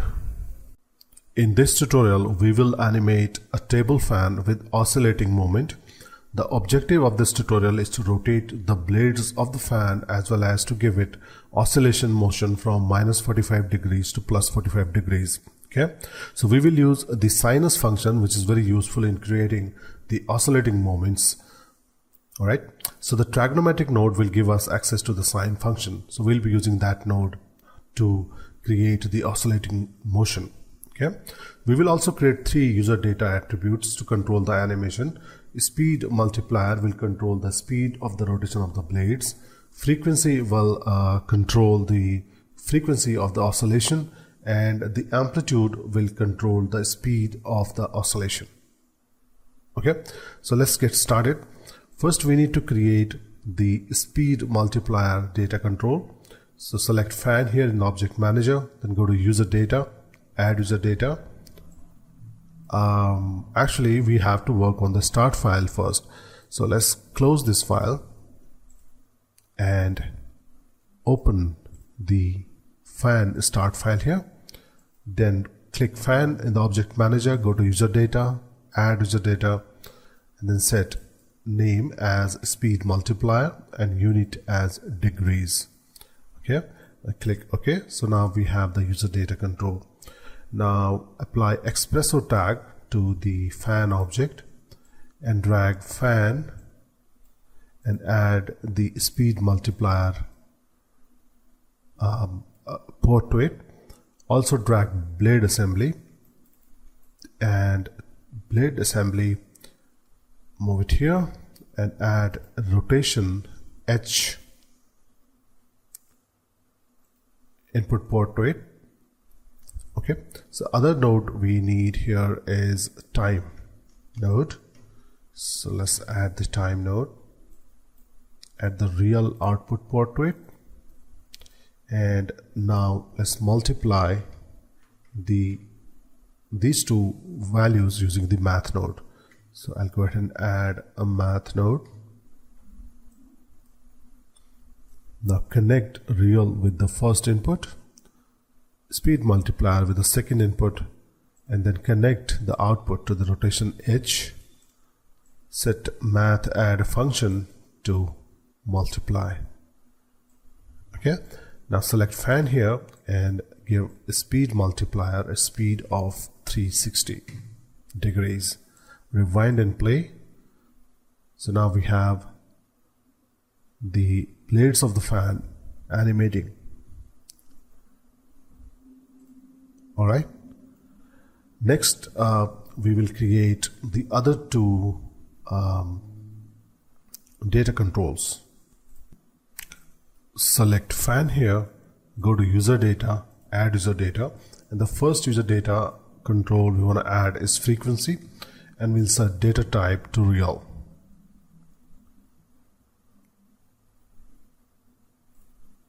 I'm sorry, the unit to real. Okay, and the other one is amplitude, so we'll say add data, amplitude, and we'll set unit to degree. Okay, so for frequency unit will be real, and for amplitude unit will be degree. Okay, so go ahead and click OK. Add these two controls to the fan node here. Okay, so now we will use the trigonometric node to create the sinus oscillating movement. The default function of this node is sine, and that is what we need. So let's go ahead and add trigonometric node. Okay, and the default function is sine. Okay. The fan will oscillate back and forth while the animation is being played. The temporal value we are receiving from the real port of the time node needs to be multiplied with the frequency value in order to calculate how quick motor will oscillate. Okay, so let's add a math node.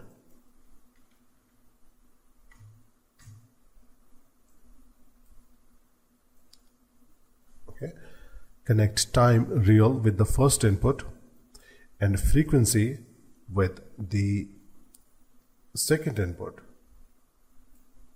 Change function to multiply, and then connect this value to the value port of trigonometric node. Okay, since we are looking for the sinus oscillation, we need to repeat the oscillation after a period of pi to create a believable looking animation. Therefore, we need to multiply the data supplied by the real port here with the pi. So for that, let's disconnect the real and this math node. Let's add a constant node. Okay, and change the value to 3.142. Okay, add a math node. Change function to multiply, and then connect real port to the first input of this new math node, and constant to the second, and then connect this math node with the math node associated with the trigonometric node here. Okay, so the next step would be the trigonometric node supplied perfect oscillation motion in 0 to 1 range, but we need to convert this range to a rotation range using the range mapper node. Okay, so let's do that. Now we'll add a range mapper node here, and we will add the output upper and output lower input port to it. Okay, and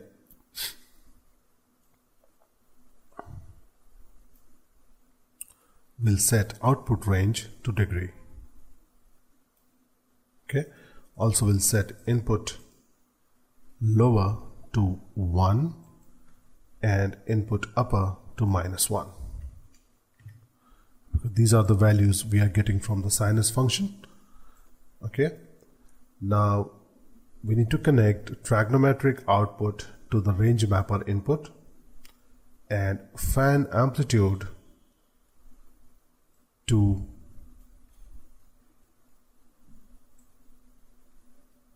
range mapper output upper. Okay, now drag top parts from object manager and add rotation H port to it. Rotation H.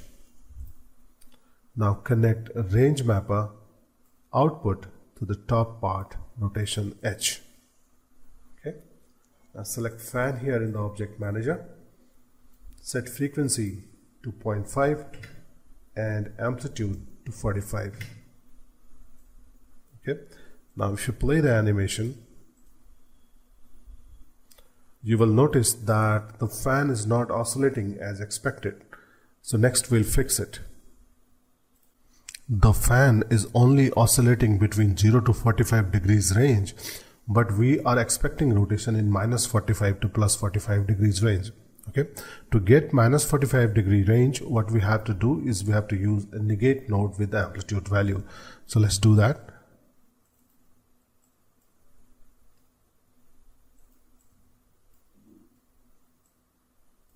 Okay, let's disconnect these two and add a negate node here. Then connect amplitude with the negate input and then output to output upper. Okay, and let's see the animation now. Okay, so now we are getting the rotation we are looking for. All right. The fan is only oscillating between 0 to 45 degrees range, but we are expecting rotation in minus 45 to plus 45 degrees range. So to get the 45 degrees value, we will use the negate node with the amplitude value, and then we will feed this value to the output lower port of the range mapper node. So let's do that. Add a negate node. Connect it with the amplitude port here, and then connect output with the output lower of the range mapper node. And now let's see the animation.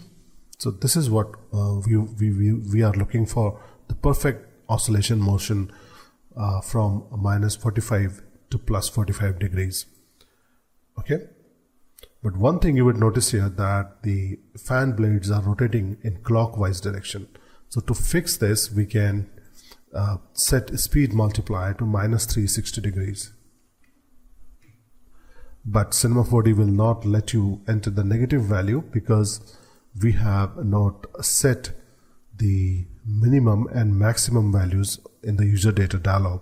So make sure fan is selected here, then go to user data, manage user data, and then select speed multiplier and set minimum range to minus 10,000 and maximum to plus 10,000.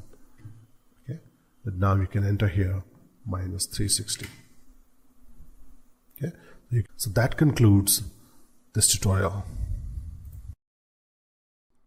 The objective of this tutorial is to create a digital counter like found in petrol pumps or digital clocks. We will use the frame port of the time node to drive the counter. Okay, so I have two tables here. The first table shows the number of frames required to display the digits, for example D4, D3, dot, D2, D1. Okay, so if we take an arbitrary number like 1256, so D4 is 1, D3 is 2, D2 is 5, and D1 is 6. Okay, so here 10 frames are required for D1 to reach from 0 to 9. 100 frames are required for D2 to reach from 0 to 9, and so on and so forth. Okay. The second table here shows the calculations required to generate an arbitrary number 1256. Okay, so the equation to generate 6 will be 1256 mod 10. We will use modulo function. So 1256 modulo 10 will result in 6. So this is our first digit. Now if we execute the equation 1256 modulo 100, we will get 56, and then if we divide that by 10, we will get 5.6, and if we convert this value to an integer value, we'll get our second digit, that is 5. Similarly, we can use the other numbers here to generate the digits of the arbitrary number 1256. So let's put it in action. So let's open the counter start file and apply XPresso tag to digital counter object. Drag 80 digit from object manager to XPresso editor and add the text input port to it. Okay, add a time node, add a math node. Okay, so what we have to do here, we have to add the frame output port to the time node, and we'll connect it to the first input of the math node. And for math node in the attribute manager, we need to change function to modulo. So first equation is frame number modulo 10. Okay, so the input parameter, the input 2 parameter will be 10, and then we'll connect it to the text of 80 digit. So now we have the counter there. All right, next we will use the 80 tens object. So again, add the text input port. Okay, this time the equation is frame number modulo 100. Okay, so let's go ahead and add, just copy this math node by control dragging, connect frame with the first input port, and constant will be 100 in this case. Okay. Now we have got this value. Now we need to divide it by 10 to get the result. So let's add a math node, connect like so, change function to integer to get rid of the decimal part, and then function to divide, and then parameter 2 to 10, and then connect it with the 80 tens text port.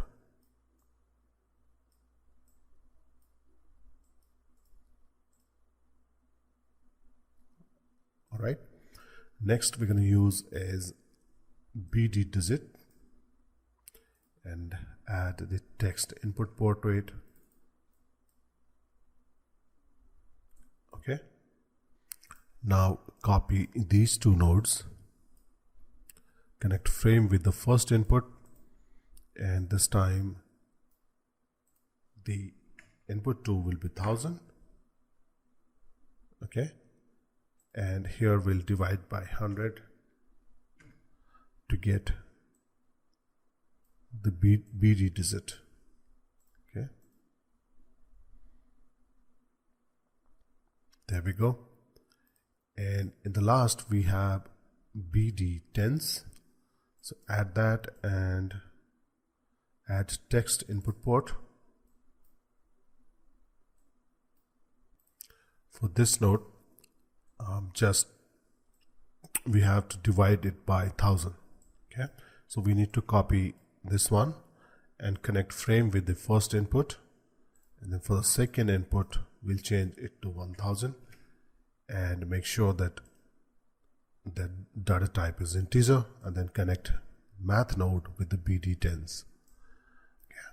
So now increase the frame numbers if required, and then rewind and play. Okay, so we have now the digital counter here. Okay, so that concludes the digital counter tutorial. The objective of this tutorial is to create a bouncing ball animation. We will first create horizontal motion using 2 keyframes, and then from that animation data we will create the vertical motion using XPresso nodes. So let's get started. I'll go ahead and create a sphere and I'll animate its X position. So make sure that the current time indicator is at frame 0, and then enter -1000 here for the X coordinate, the position X coordinate, that is. Now control click here to create a keyframe. Now move CTI to frame 90 and change p.x to 1000 and control click to create a keyframe. So now we have animation here from frame 0 to frame 90, and the total distance the sphere is traveling is 2000 units. Okay, now we'll jump into XPresso Editor by first adding a null object and then applying XPresso tag to it. Okay, so now we'll drag sphere object from object manager to the XPresso Editor, and we'll rename it as driver. We'll create one more copy and we'll call it driven.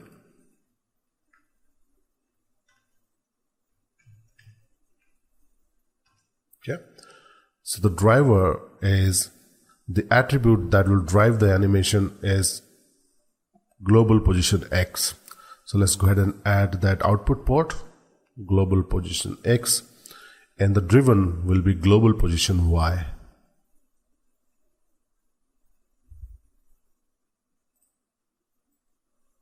Okay, now we will use the range mapper node to drive the bounce using the X-axis animation data. Okay, so let's go ahead and add a range mapper node here, and let's make the connections.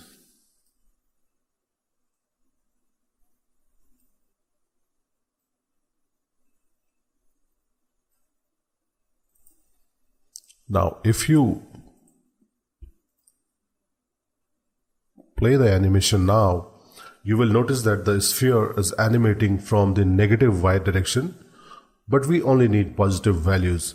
So we can use now the absolute node to calculate the absolute values for the x-axis. Okay, so let me pause it, and we need to add absolute node here. So let's add absolute node. Just disconnect this wire, connect global position X to the input, and then connect output to the input of the range mapper node. Okay, so now we have the motion from the positive y-axis. Okay,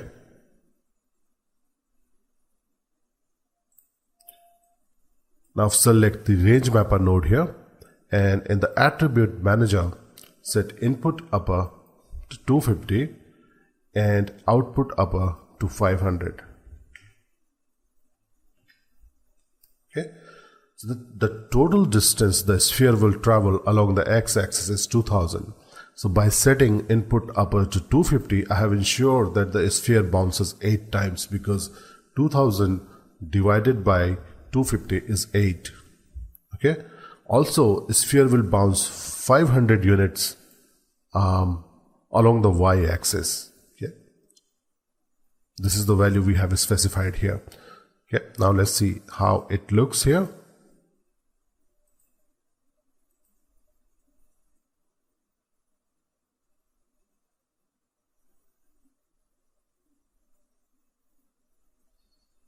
Okay, now you will notice here that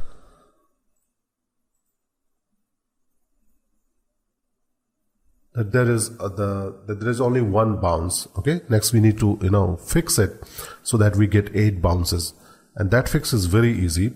You have to select the range mapper node, then go to the node tab here and select the modulo checkbox.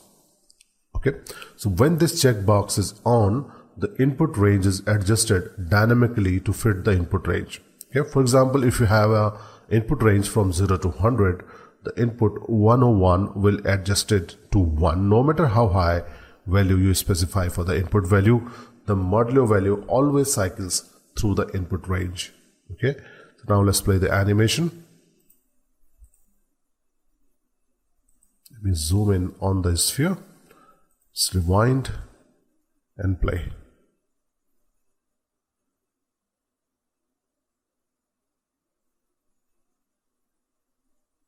Okay, now here, to smooth this motion, we need to go to the parameter tab and control click here to create a point, then control click again to create a midpoint, and then the other point here at the end. So create a spline like this, and now if you play, now it looks more organic. When it touches this imaginary floor here, it jumps off quickly. Okay, so you can adjust this graph here, this spline here, under the parameter tab of the range mapper node to adjust this animation. Now if we zoom in here on the sphere, you will notice that due to the pivot point of the sphere, it is penetrating the imaginary floor here. So we need to fix that. Okay, so I'll go ahead and add radius output port here on the driver sphere node, and here we need output lower attribute. Okay, or output lower port here on range mapper node. Now we will connect radius to output lower. Okay, so now the sphere is not penetrating the floor here. To make this motion more believable, what we have to do is we have to go to the timeline window,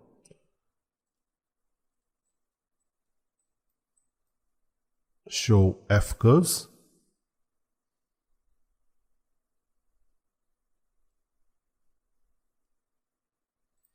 and then select these 2 points here and press Alt L to make the tangency linear. You can also press this button here. Okay, so set the selected keys to linear interpolation. All right, let me close the timeline window and let's play again. Rewind and play.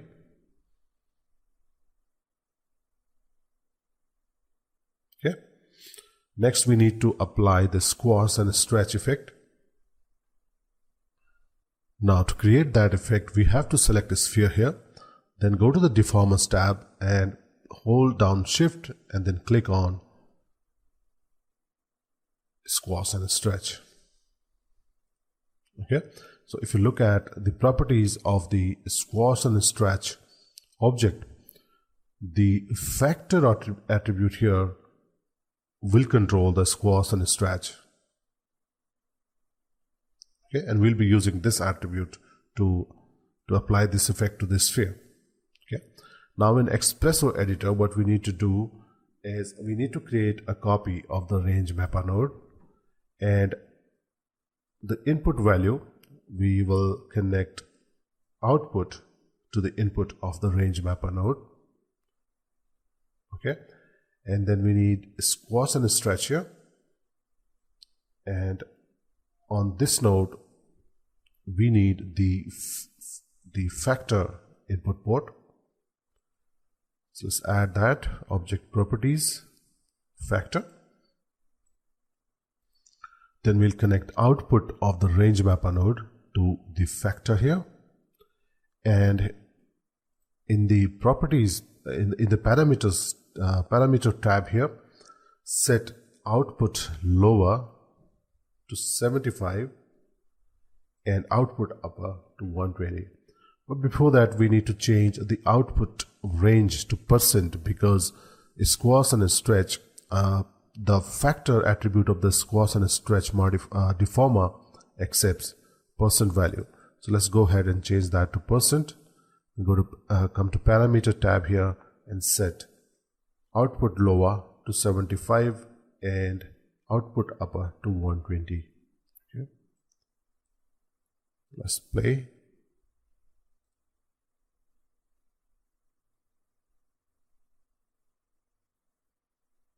Okay, so you can adjust these values to control the effect of squash and stretch. So that concludes the bouncing ball animation tutorial. You can use the set driven key feature of Cinema 4D to link properties of various objects without directly linking using XPresso Editor. In this clip, we will understand the concept of setting object's parameter as driver or driven. The parameter that controls the attributes of the other object is called driver, and the parameter that is being controlled is called driven. Okay, so here what we want to create is we want to change the inner radius of the cogwheel by using the scale value of the cube. Okay, and then later we will modify the expression in XPresso Editor. So let's go ahead and open this file, set driven keys start. Okay, so here we have a cube and a cogwheel object. Switch to the front viewport. Okay, select cube and make it editable, and now move its axis at the bottom. For that, press L on your keyboard and move the axis like so. Press L again to disable the axis. You can also click on this button here. Okay, now select cube, go to the coordinates tab, right click on s.y and choose expression set driver. Okay, now select cogwheel, under object tab, right click on inner radius and choose expression set driven absolute. Okay, notice that we have a tag here next to the cogwheel object. Go ahead and click on it. Notice here in notice this text here in the name field, which shows the relationship we have created by mapping attributes of cube and cogwheel. Alright, now let's double click. Let's see whether it's working or not first. So select cube, go to coordinate tab and change the value of s.y. So notice that we have now the inner radius getting affected by the change in the s.y value here.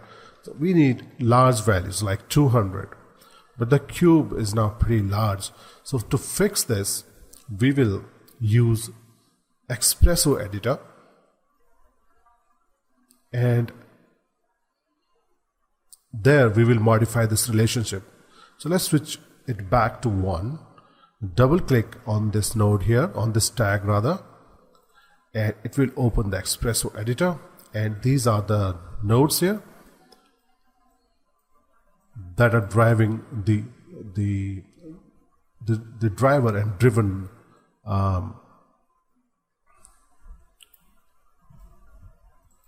relationship in the viewport. Okay, now to further modify it, we'll disconnect cube and range mapper node, and we'll add a math node here.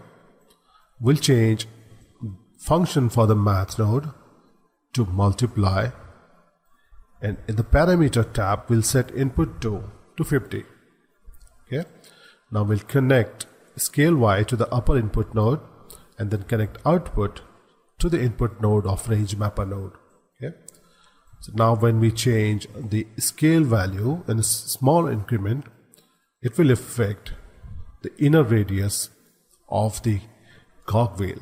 So that's how you can create driver and driven relationships in Cinema 4D.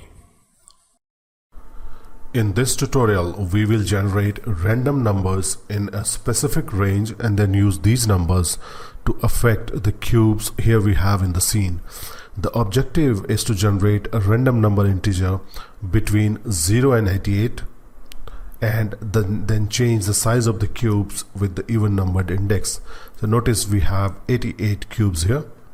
Alright, so let's go ahead and get started. Create a null object and add XPresso tag to it. Now the first node we need here is the linked list node. Select it, then in the attribute manager, lock the attribute manager, select all cube objects in the object manager using shift key, and then drag them to the linked list here. Okay, unlock the attribute manager, add count output port to the linked list node. This port outputs number of the objects in the list. Okay, now we need a time node and a random node.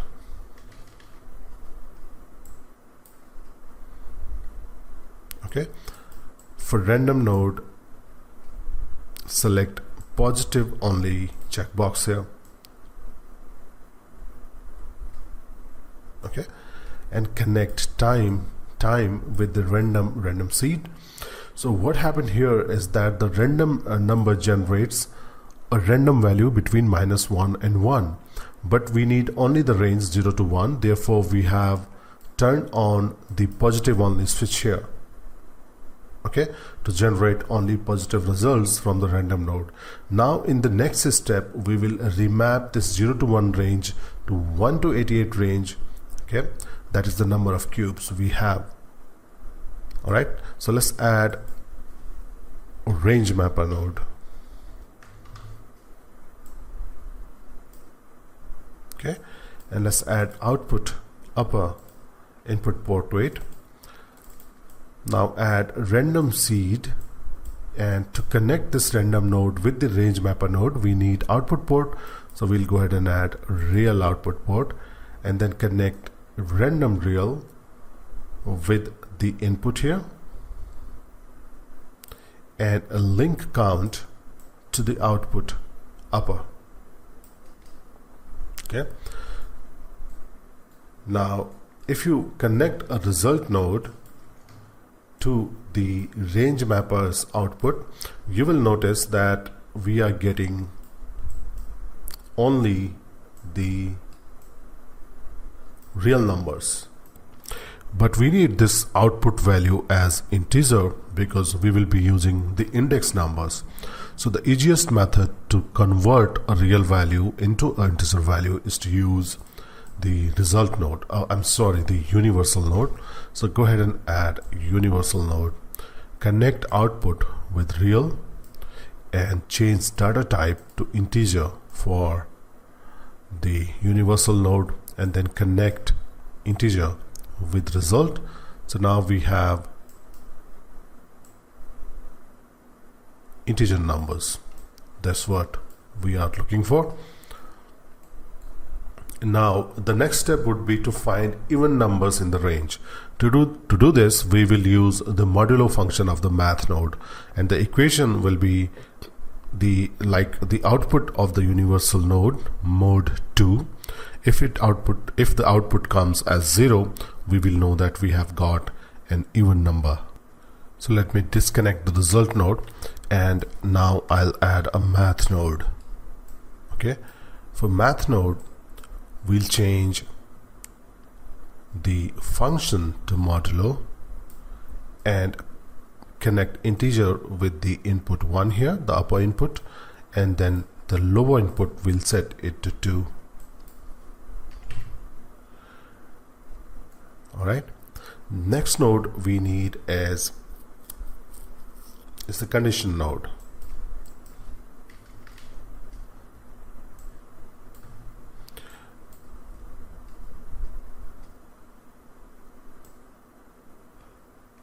Okay, now connect math modulo output with the switch port of the condition node and then set input 2 to 5. Okay. So here the math node will output 0 and also other values as we play the animation. However, we are only looking for the 0 output. So by feeding it to the switch port and setting input 2 to 5, we are making sure that we get 5 as output from the condition node. Okay. So the next step would be in the next step we will add the output of the condition node to the size y attribute of the cubes. Okay. What we want to change is we want to change the size y of the cube as animation is being played, as animation loops. Okay. Okay. And the size of the cubes with even index number will continuously increase. So let's go ahead and add a cube object. You can add any cube object, doesn't matter which one you choose. And then we need object input port here and size output port. From object properties, size y. Okay. Now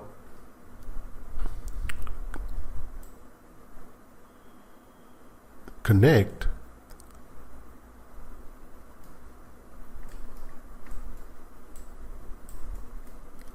a linked list link to the object port of the cube node. Well, let's create a copy of this linked list node. Now connect universal with the index number, because from here we are getting the index numbers. So let's connect universal to index, link to object, and then we have size y. So we need a math node to add the size y value. So let's add a float math node. Default function is add for this node. So input is size y and the output, the input is, yes, that's correct, size y will be the input value and condition output will be the float value. Okay. Now we need a cube node here. All right. And we need two input ports now, the object and size y. Okay. So the output, that is size y equals to size y plus 5, is now coming through this port. So let's connect that to the size y and the link list link port to the object. Okay. Now let's play the animation, rewind and play, and notice that now some of the cubes will have a different size than others. So that concludes this tutorial. In this clip, we will calculate angle between two null objects using the dot product node. For example, if you have two vectors a and b, so the formula for calculating the dot product of two vectors will be magnitude of the vector a multiplied by the magnitude of the vector b, and then multiplied by cosine of the angle between vector a and vector b. Okay, so the angle theta, that what we want to calculate, that's what we want to calculate here in this example. So the angle between the two vectors will be the cosine of the dot product of the two vectors divided by magnitude of the vector a and multiplied by the magnitude of the vector b. Okay, so let's go ahead and work on this. I'll go ahead and add a null object and then change its position to 0, 200 and 0. I'll also change the display to sphere.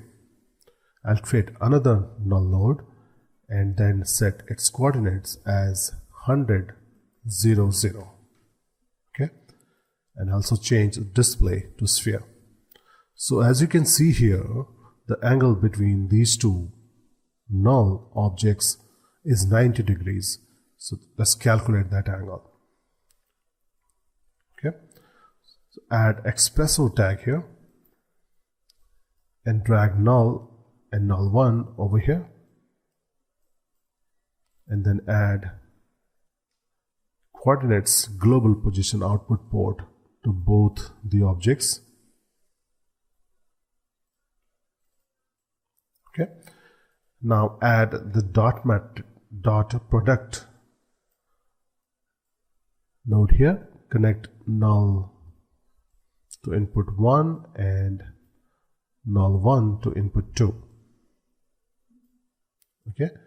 So now we have the dot product. Okay. We have got this value a dot b.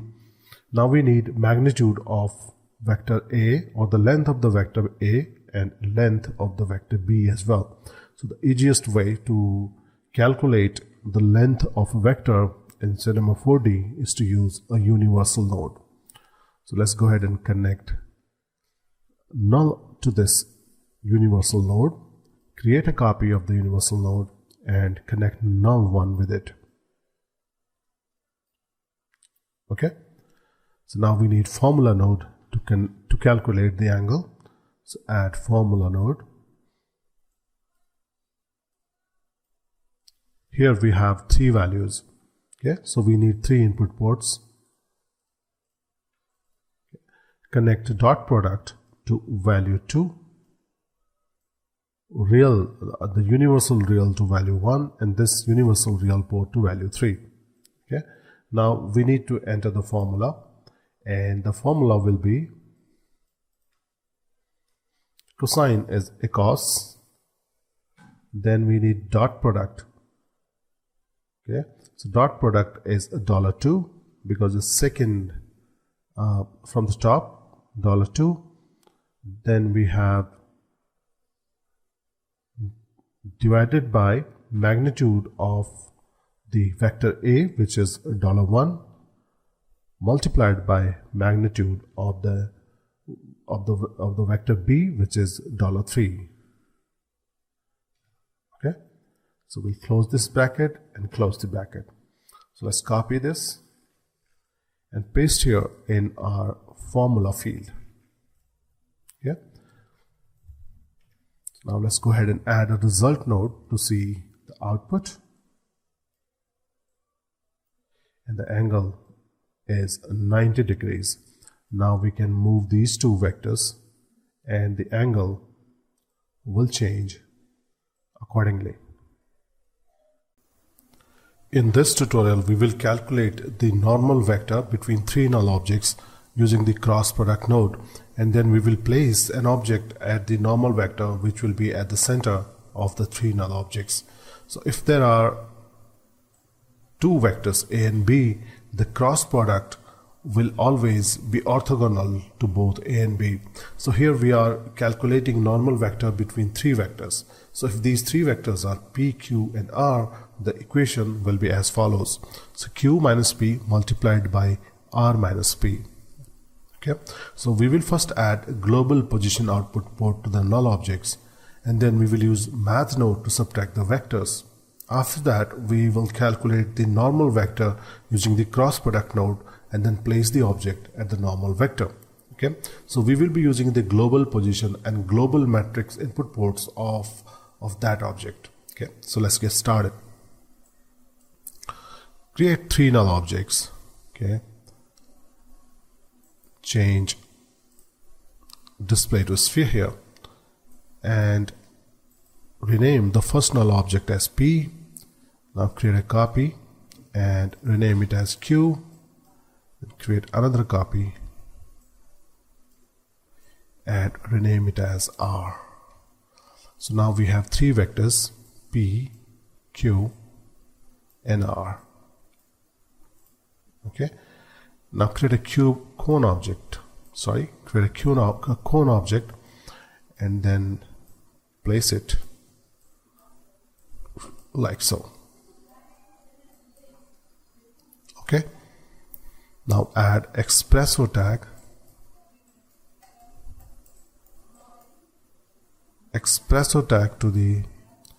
to one of the null objects, and then drag p, q, r, and cone objects over here in the XPresso editor and add global position output port to all null objects.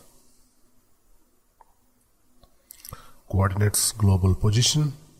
Okay, so now we have P, Q, R. So let's first subtract the vectors. For that we need a math node. So the change function to subtract and a data type to vector. So we have to subtract Q from P. So let's connect Q to the upper input port, P to the lower input port, create a copy of the math node, and then subtract R from P. So R will go to upper input port and P will go to lower input port. Now let's calculate the cross product, okay, of the vectors. Make the connections like so. Okay, here in the cone object we need two ports. One is global matrix and other one is coordinates global position.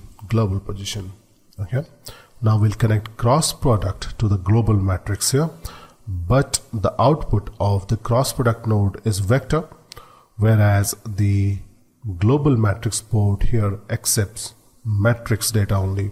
So let's go ahead and add vector to matrix node and make connections like so. Okay, now to calculate the global position, we will mix the position of three vectors here, and for that we'll use mix node. So go ahead and add mix node, change data type to vector. Now we'll first mix P and Q and we'll set mixing factor to 50%. Okay, now we'll create a copy of the mix node and then we will mix the output of the first mix node with the remaining vector R. Okay, and then we'll connect mix node to the global position port of the cone node here. Okay, so let's see how it works. Now the cone is at the normal vector or the center of these three vectors. If you change position of any of the null objects, the cone will move accordingly. Alright, so that concludes this tutorial. In this video we'll talk about the XPresso Editor menu commands available here and the contextual commands that are available when you right click here in the XPresso Editor. Okay, so at the top first we have the file menu, and the first command we have here is load X group. So it loads the X groups into the selected X group.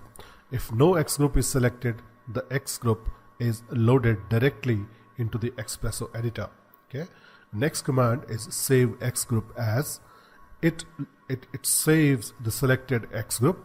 So if there is no X group selected, the entire content of the XPresso Editor will be saved. The next command closes the XPresso Editor.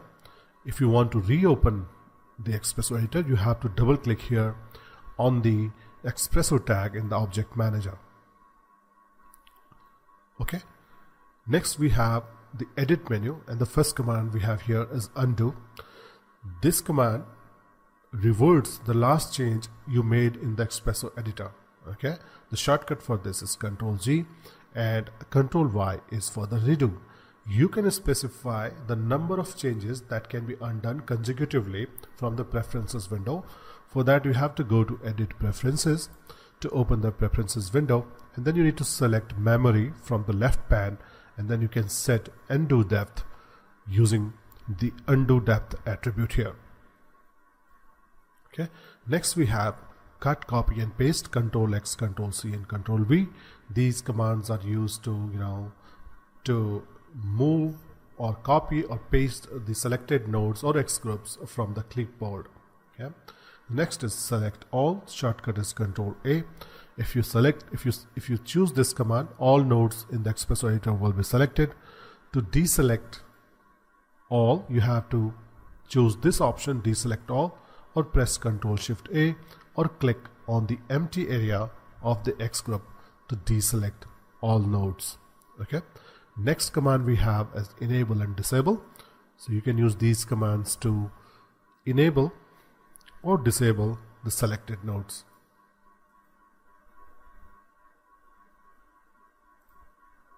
Okay, let's enable them.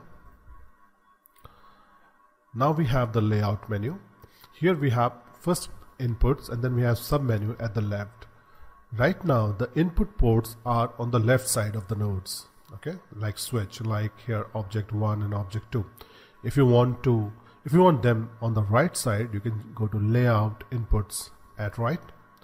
So they will shift to the right, but I don't recommend this. Just use at left. Okay. Next is connections, and the items here in the connections submenu controls the they control the shape of the wire here. So by default it's curved, and that option is here, curved. You can change it to normal or straight or direct. Okay, so I personally use curved. Next is status bar, and status bar is right here. Okay, and it displays the information about the nodes, like when you hover the mouse over the input ports or the output ports, the information is displayed here and here as well. Okay, so if you want to turn off the status bar, you can just check that, and that will be gone. But also it's not but I recommend that you always show it so that you get the information here. Next is reset to default. So if you have for example, you have changed the wire type and you want to change layout to its default state, what you have to do is go to layout and choose reset to default. Next menu we have here is view, and the first option is zoom, and then we have different zoom levels. So 50%, 75%, or 100%. You can also zoom in or out in the XPresso editor by scrolling the mouse wheel or using this right icon here. Just click and drag to the left or to the right to zoom in or out. Okay. Next option we have here is frame all. When you select this option, all nodes in the XPresso editor fill the space and are centered. Okay. If you want to align them to the upper left corner, choose view, align to upper left. Okay. If you want to align, or if you want to frame a single node or nodes, so select them and then choose view, frame selected. So selected nodes will fill the space here in the XPresso editor and are also centered. Okay. You can also align nodes to the grid. So here we have a grid here in the background. So if you want to align nodes to the grid, what you have to do is select view, align to grid. If you want to center if you want to move nodes to the center of the X group here, choose view and center nodes. All right. Next we have custom, and at the top we have XPresso pool. If you have undocked XPresso pool by right clicking and undock, and then you have closed it accidentally, you can bring it back by choosing custom XPresso tool, and then you can dock it back with the XPresso manager. Okay. Similarly, if you have undocked and closed XPresso manager, you can bring it back using the XPresso manager option from the custom menu. The next option is thinking particle settings. If you have installed thinking particles, you can control settings of thinking particles from the thinking particles window here. You can set maximum number of particles and other settings from this window. All right. The last menu we have here is calculate, and the first option is start XPresso calculation. So this option is useful if you want to test an expression. When you select this option, all nodes and X groups are calculated once. You can check the result and then refine the expression. Next is animation refresh. This option, when you select it, the expression is calculated for each frame in the animation. It ensures that all data is up to date. So let's see how it works. Let's go ahead and create a new scene here, and I'll add a cube object. Let's animate its position G. So I'll go to the coordinate tab, make sure that the CTI is at frame 0, the current time indicator. Then control click on P.Z here to create a keyframe. Now move to the last frame in the timeline and change position of the cube, and then control click again to create a keyframe. So now we have animation going on here. Let's go ahead and add XPresso tag to it and drag cube from object manager to XPresso editor, and let's add the position Z output port and display the result in the result node like so. Now the animation refresh is unchecked here, so if we go ahead and play the animation, the position G value will not update here, okay, as animation is being played. So to show the result, what we need to do is we need to go to calculate and enable animation refresh. Now let's play, rewind and play. Now you can notice that the values are being changed here as the animation is being played in the timeline. Okay, so that's how we use animation refresh option. The live refresh parameter controls whether the expression is calculated in the real time while you change a parameter, or the expression is calculated after the parameter is changed. Okay. Next option we have here is performance view. When you select this option, the performance view window will be displayed, and we have here this checkbox, enable performance view. So when you select this checkbox, you'll see the change in the title bar here. By default, the mode is set to time, and it displays the performance time of the node in millisecond.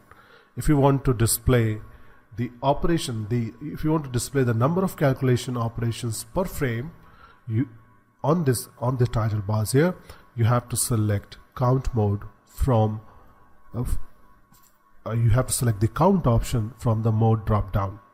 Okay, so either you can display time in millisecond or number of calculations per frame. All right, now let's talk about the contextual menu commands. If you right click here on the empty area of the XPresso editor, you will get this shortcut menu, and the first option here we have a new node, and this option is used to create a new node.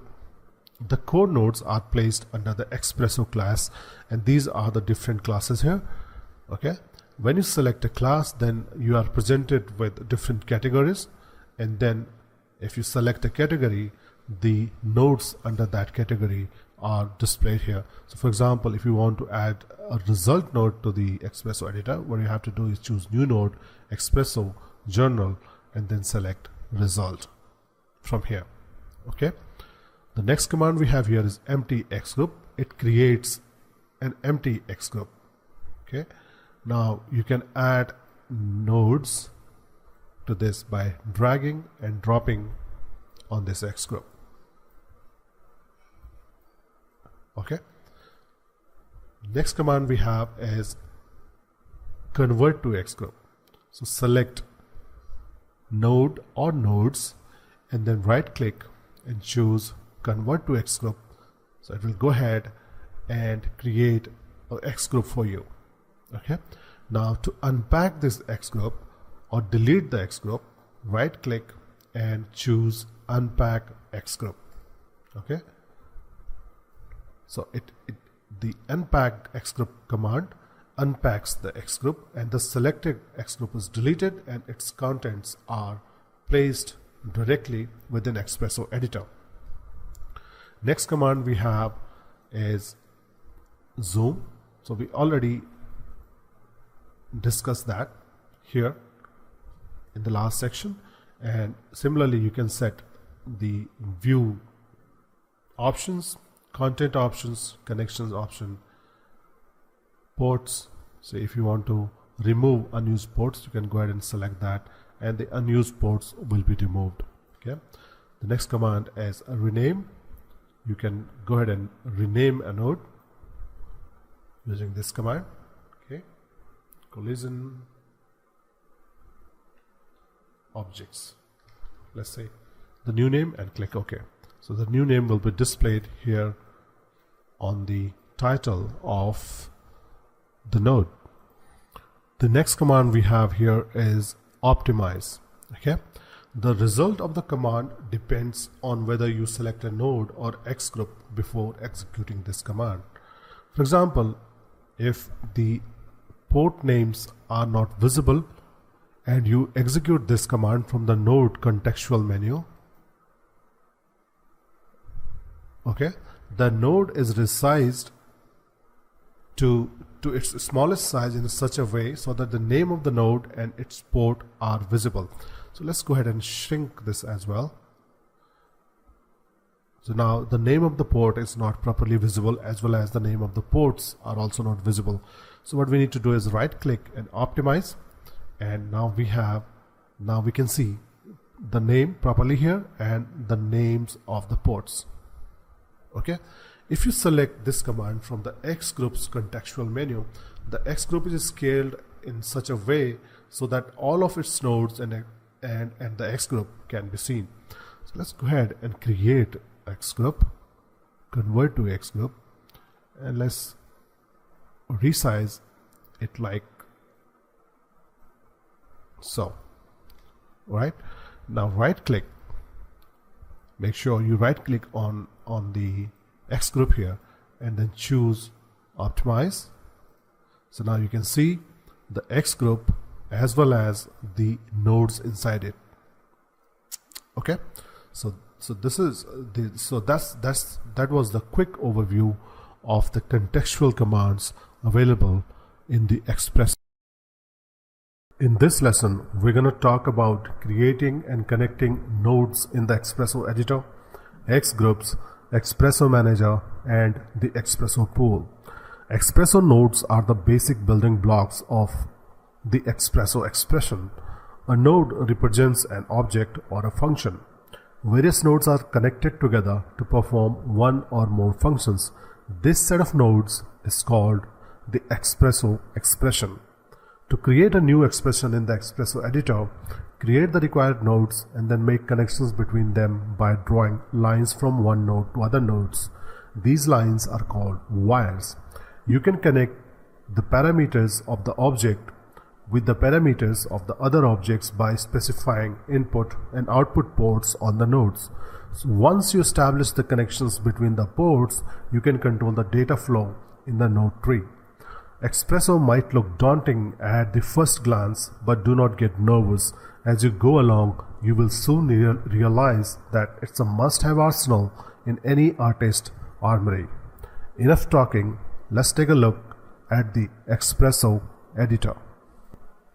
Now I'm going to go ahead and create a cube object, and I'll create a copy by control dragging. Now to open the XPresso Editor, we need to apply the XPresso tag to one of the objects in the Object Manager, and typically we apply this tag to a null object.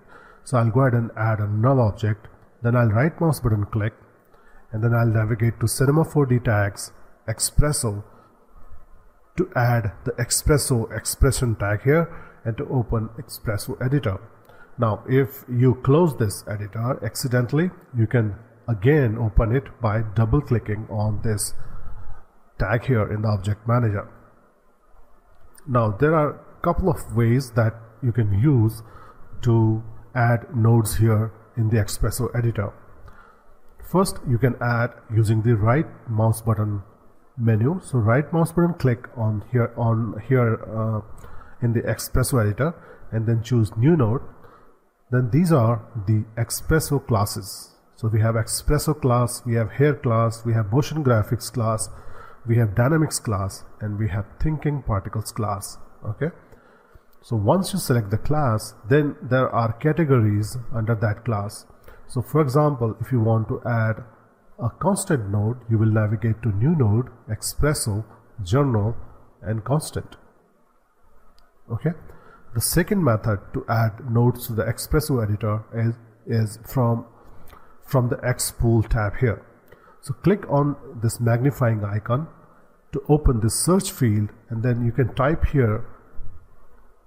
For example, if you want to add math node, so you will type MAT, and here we have the math node.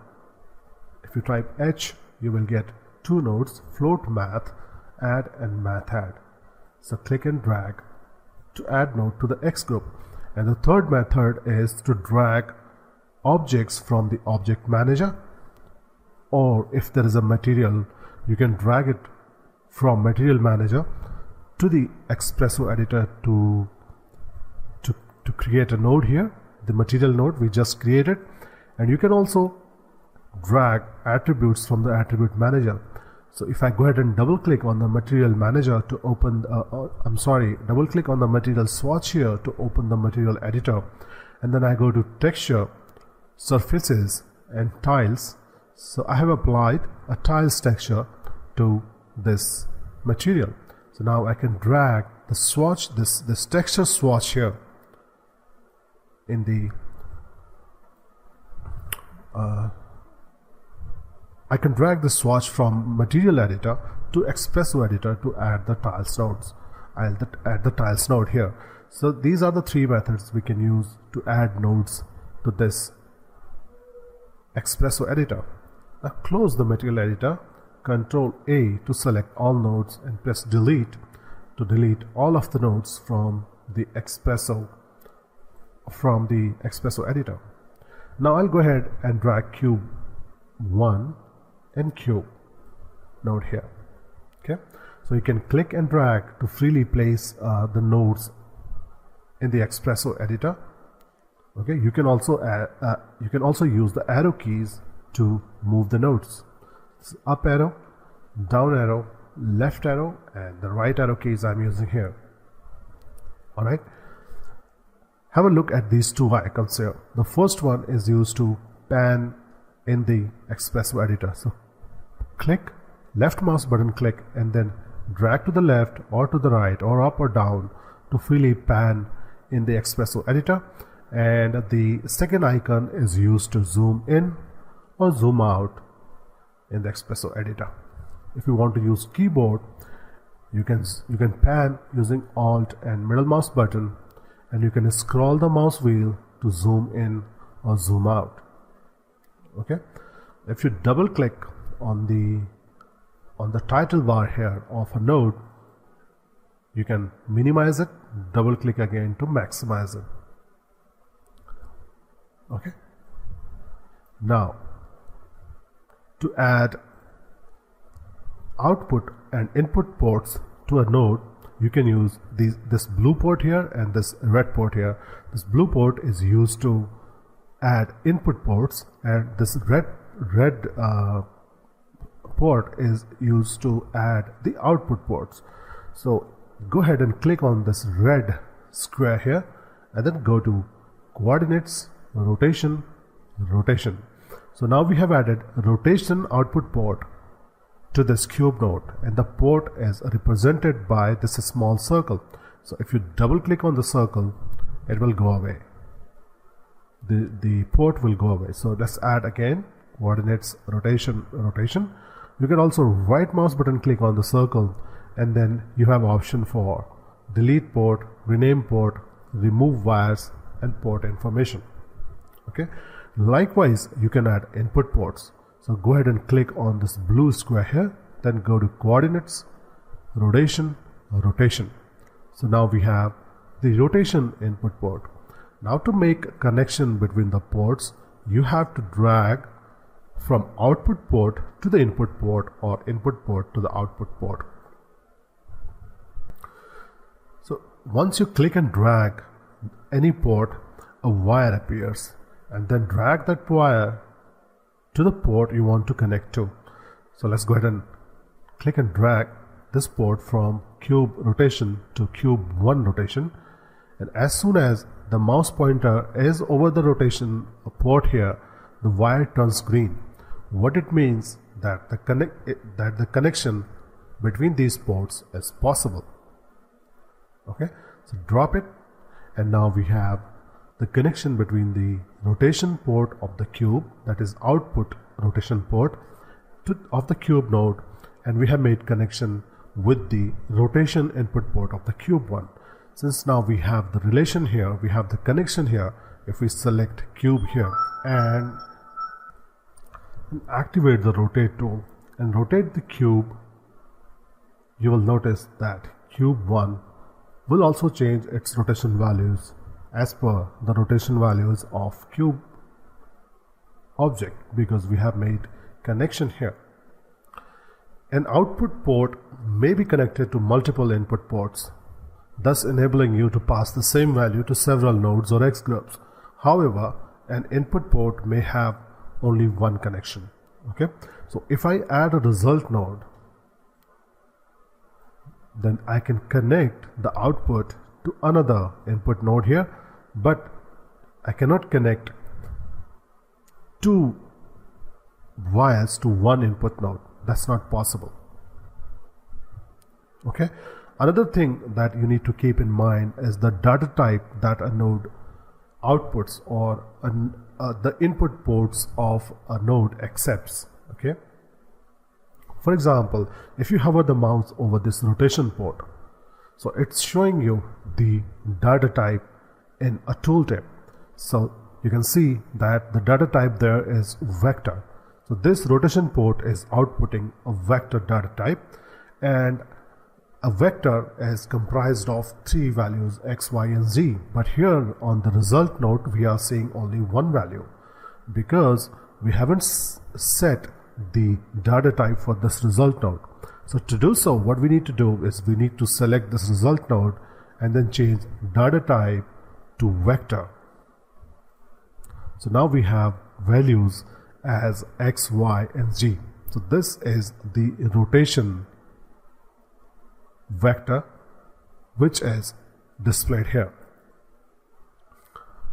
Okay, to change the size of a node, what you have to do is hover the mouse over any of the edges here and then click and drag to resize it.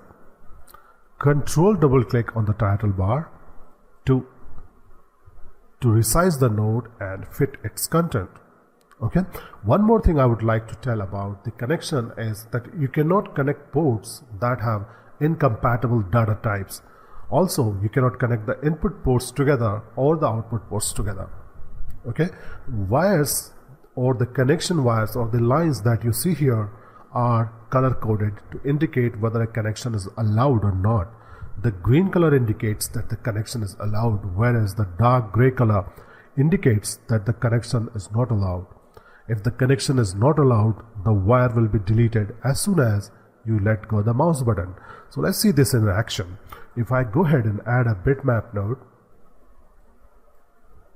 okay, the bitmap node allows you to read color values from a bitmap. So it needs a bitmap file name using the file name input port. So we'll add a constant node to supply the bitmap to it. But if you try to make connections now, you see the color of the wire changes to dark gray as soon as you hover the wire over the file name input port circle. Okay, and it happens because, and this yellow color also indicates that the connection is not possible, the connection is incompatible. So by default, the constant node is feeding in the real data type to this file name port, but actually it requires file name data type. So if you select the constant node and change data type to file name, now you can make a connection between the constant node and the bitmap node here. Okay, and the yellow color is still here because we have to specify a file name as well. So once we specify a file name or a bitmap, this yellow color will go away. Alright, to select multiple nodes, use shift key. So click and click. So now these two nodes are selected. To create a copy, control drag. The copy of the selected nodes or copies of the selected nodes will be created.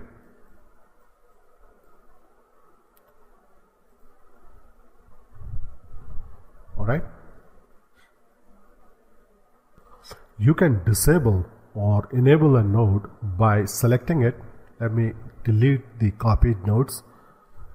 You can select the node here in the XPresso Editor and then switch to the basic tab of the node and click on enable or clear the enable checkbox. So now cube 1 has been disabled. So now if you rotate cube, nothing will happen because we have disabled it. To enable it, you can go ahead and again select the enable checkbox. This option is also replicated here in the XPresso Editor's menu bar, and that option is available under edit menu. So you can either enable the selected nodes or you can disable, okay, from here, from the edit menu. You can combine several nodes in a group called X groups. X groups are the containers for nodes and help in organizing nodes in the XPresso Editor. You can even nest X groups. An X group can be connected to other nodes and other X groups. The X groups can be saved to reuse them in your other projects. So let's see how X groups work. I'll go ahead and add a null object and apply XPresso tag to it. Okay. Now I'll add a constant node. I'll rename it from the basic tab here in the attribute manager. I'll rename it as con1 and I'll set value to 10. Okay. Now I'll control drag here in the XPresso Editor to create a copy and set value to 5. Alright. Now let's add a math node and multiply the math node, and we'll multiply these two values. So if you look at the parameter tab for the math node in the attribute manager, we have input 1 and input 2. The first input here, the upper input port, is represented by input 1 and the lower input port is represented by input 2. So let's connect con1 with the upper input, and you will notice that input 1 has disappeared from the parameter tab because the value is being provided by the con1 node. Now this is again con1, so we need to rename it. This time we'll rename by right mouse button clicking and choosing rename from the pop-up menu and rename it as con2. Let's rename the math node as math1. Okay, now connect con2 with the input 2, and now we don't have the parameter tab here for the math node. Okay, so if you want another input here, you can click on this blue square and then choose input. So now we have 3 inputs. So let's multiply con1 with con2. So 10 multiplied by 5, the result should be 50, and for result obviously we need the result node. So click and drag and make the connection.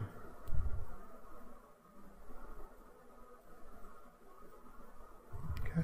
And we need to change the function for the math node from the node tab as multiply. So we are getting 0 output here because the input 3 is providing a value of 0. So anything multiplied by 0 is 0. So for now we'll get rid of this input node and we'll just double click on this circle, and then to refresh it we'll again select multiply from the function drop down, and now we have the result. Okay, now select these 3 nodes, select everything here. You can also press Ctrl A to select all the nodes in the X group. Now we'll create an X group, and to do so we have to right mouse button click and choose convert to X group. So now we have the X group and we can move it by dragging the title bar. So right click here and let's rename it as calculations, for example, calculations. Okay, so now we can pan inside this X group. We can zoom in and out of this X group. We can double click to minimize this. We can double click to maximize it. We can control double click to expand it. Okay, so now if you double click, you need to expand it like this. Now if you switch to the X manager, you will notice that we have a parent X group here, because by default there will always be a group here, X group. Okay, then if you drill this open, we have the calculation X group, and inside that we have result node, we have math node, and we have two constant nodes. Now if you want to add three numbers, for example, using this X group, what you need to do is you need to add another input here, and you need to change the function from the node tab to add. Okay, now for example, if the constant node, let's switch to XPool node, and the constant node is outside the X group. Okay, so let's say you want to add 10 with 5, and this is, for example, the value for this is 50. So you want to add 10, 5 and 50, but you just can't connect this output of the constant node to the input of the calculations node, because the constant node is in the parent X group and the math node is inside the calculations X group. So you just can't connect nodes from one X group to another X group. For that, you have to add the data type input port. So to add the data type input port, we need to click on here on the blue square here of the X group, and then choose the desired data type. So here we are looking for the real value, so we'll go ahead and choose real. So now we have this input port here. Now we can connect constant to this input data type port, and this data type port to the input, and it will display the result 65. Likewise, if you want to show output of something from the calculation node to this X group, the parent X group, you need to add the output data type port. So let's add the real port, and let's add a math node in the calculations X group, and change the function to subtract, and connect con1 with first input and con2 with the second input. And now to show the result, we need a result node. So I'll go ahead and add result node here. I'll connect output to my data type port, and then my data type port to the result node, and that's the result of subtractions. 10 minus 5 is equal to 5. Okay, so now if you want to reuse this X group, you can save it. To do so, you have to go to File, Save X group as, and then for example you want to set it as calculations. Okay, and the extension will be XMA. So now go ahead and save it. Now to use this X group in another scene, just go ahead and create a new scene, add the null object, add XPresso tag, and then go to File, Load X group, and click on the XMA file that you want to load, and it will display the X group here. So by default, it will not display the content of the X group. To display that, either you can choose View, Extended, or Full Screen. So I'll recommend that you use extended because the default X group is already occupying the full screen. So you need to choose here is content, and you need to right click on the calculations and then choose view extended, and now it will display the ports we have or the nodes we have inside the X group that we saved earlier. So that's the quick overview of X groups. The XPresso pool gives you ability to quickly add XPresso nodes to the XPresso editor. If you use a particular node very often and then the settings you use are different from what are provided by default, you can customize the default settings as desired and then add the node to your pool. So next time when you add the node from your pool, it will have the settings that you have specified. Okay, it can save you a lot of time. Alright, so let's go ahead and create a pool. So as usual, I'll add a null object and add XPresso tag. Let's add a math node here, and by default the function is set to add, but in my experience the math node, the most used function of the math node is multiply. Okay, so let's change it to multiply here and rename it as my math node. My math mult node. Now to add this to the X pool, what we need to do is we need to create our own customized X pool. So under X pool tab, click edit and then choose create pool. Now we need to assign a name to our pool. So let's go ahead and add or change the file name as my pool and hit save.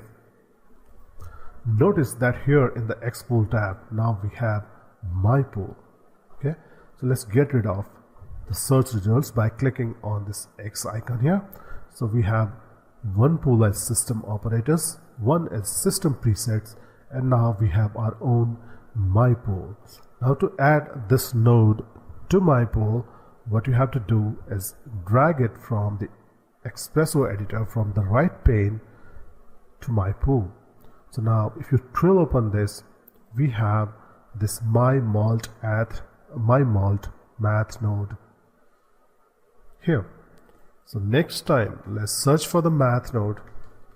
So we'll have float math and math node under calculate, and we have my mult math node under my pool X pool. So let's drag it here, and there we go. The default function is set to multiply. Alright, you can also add X groups to my pool. So for example, if you want to supply two constant nodes with the my math mult node, so you can go ahead and do so like this. Then select all nodes here, right click and choose convert to X group, and then rename X group as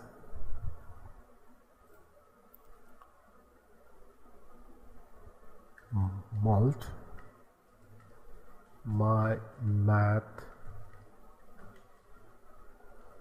mult with constants nodes. You can specify whatever name you want, and now you can drag this X group from the right pane under my pool. Okay, so now just select it and delete, so that my pool is there. So if you go to new project, new file and add a null object and then add XPresso tag to it, so you have the my math node available, and you have the my math multi with constant nodes. Okay, so once you create your pool here, you can use the node or nodes or X groups to other files as well. It will save you lots of time. If you want to delete a pool from the system here, what you have to do is go to edit and choose remove preset. So it will, the Cinema 4D will go ahead and delete that pool. You can also create a folder and then, you know, put the nodes or X groups inside that folder. Okay, so this is a quick overview of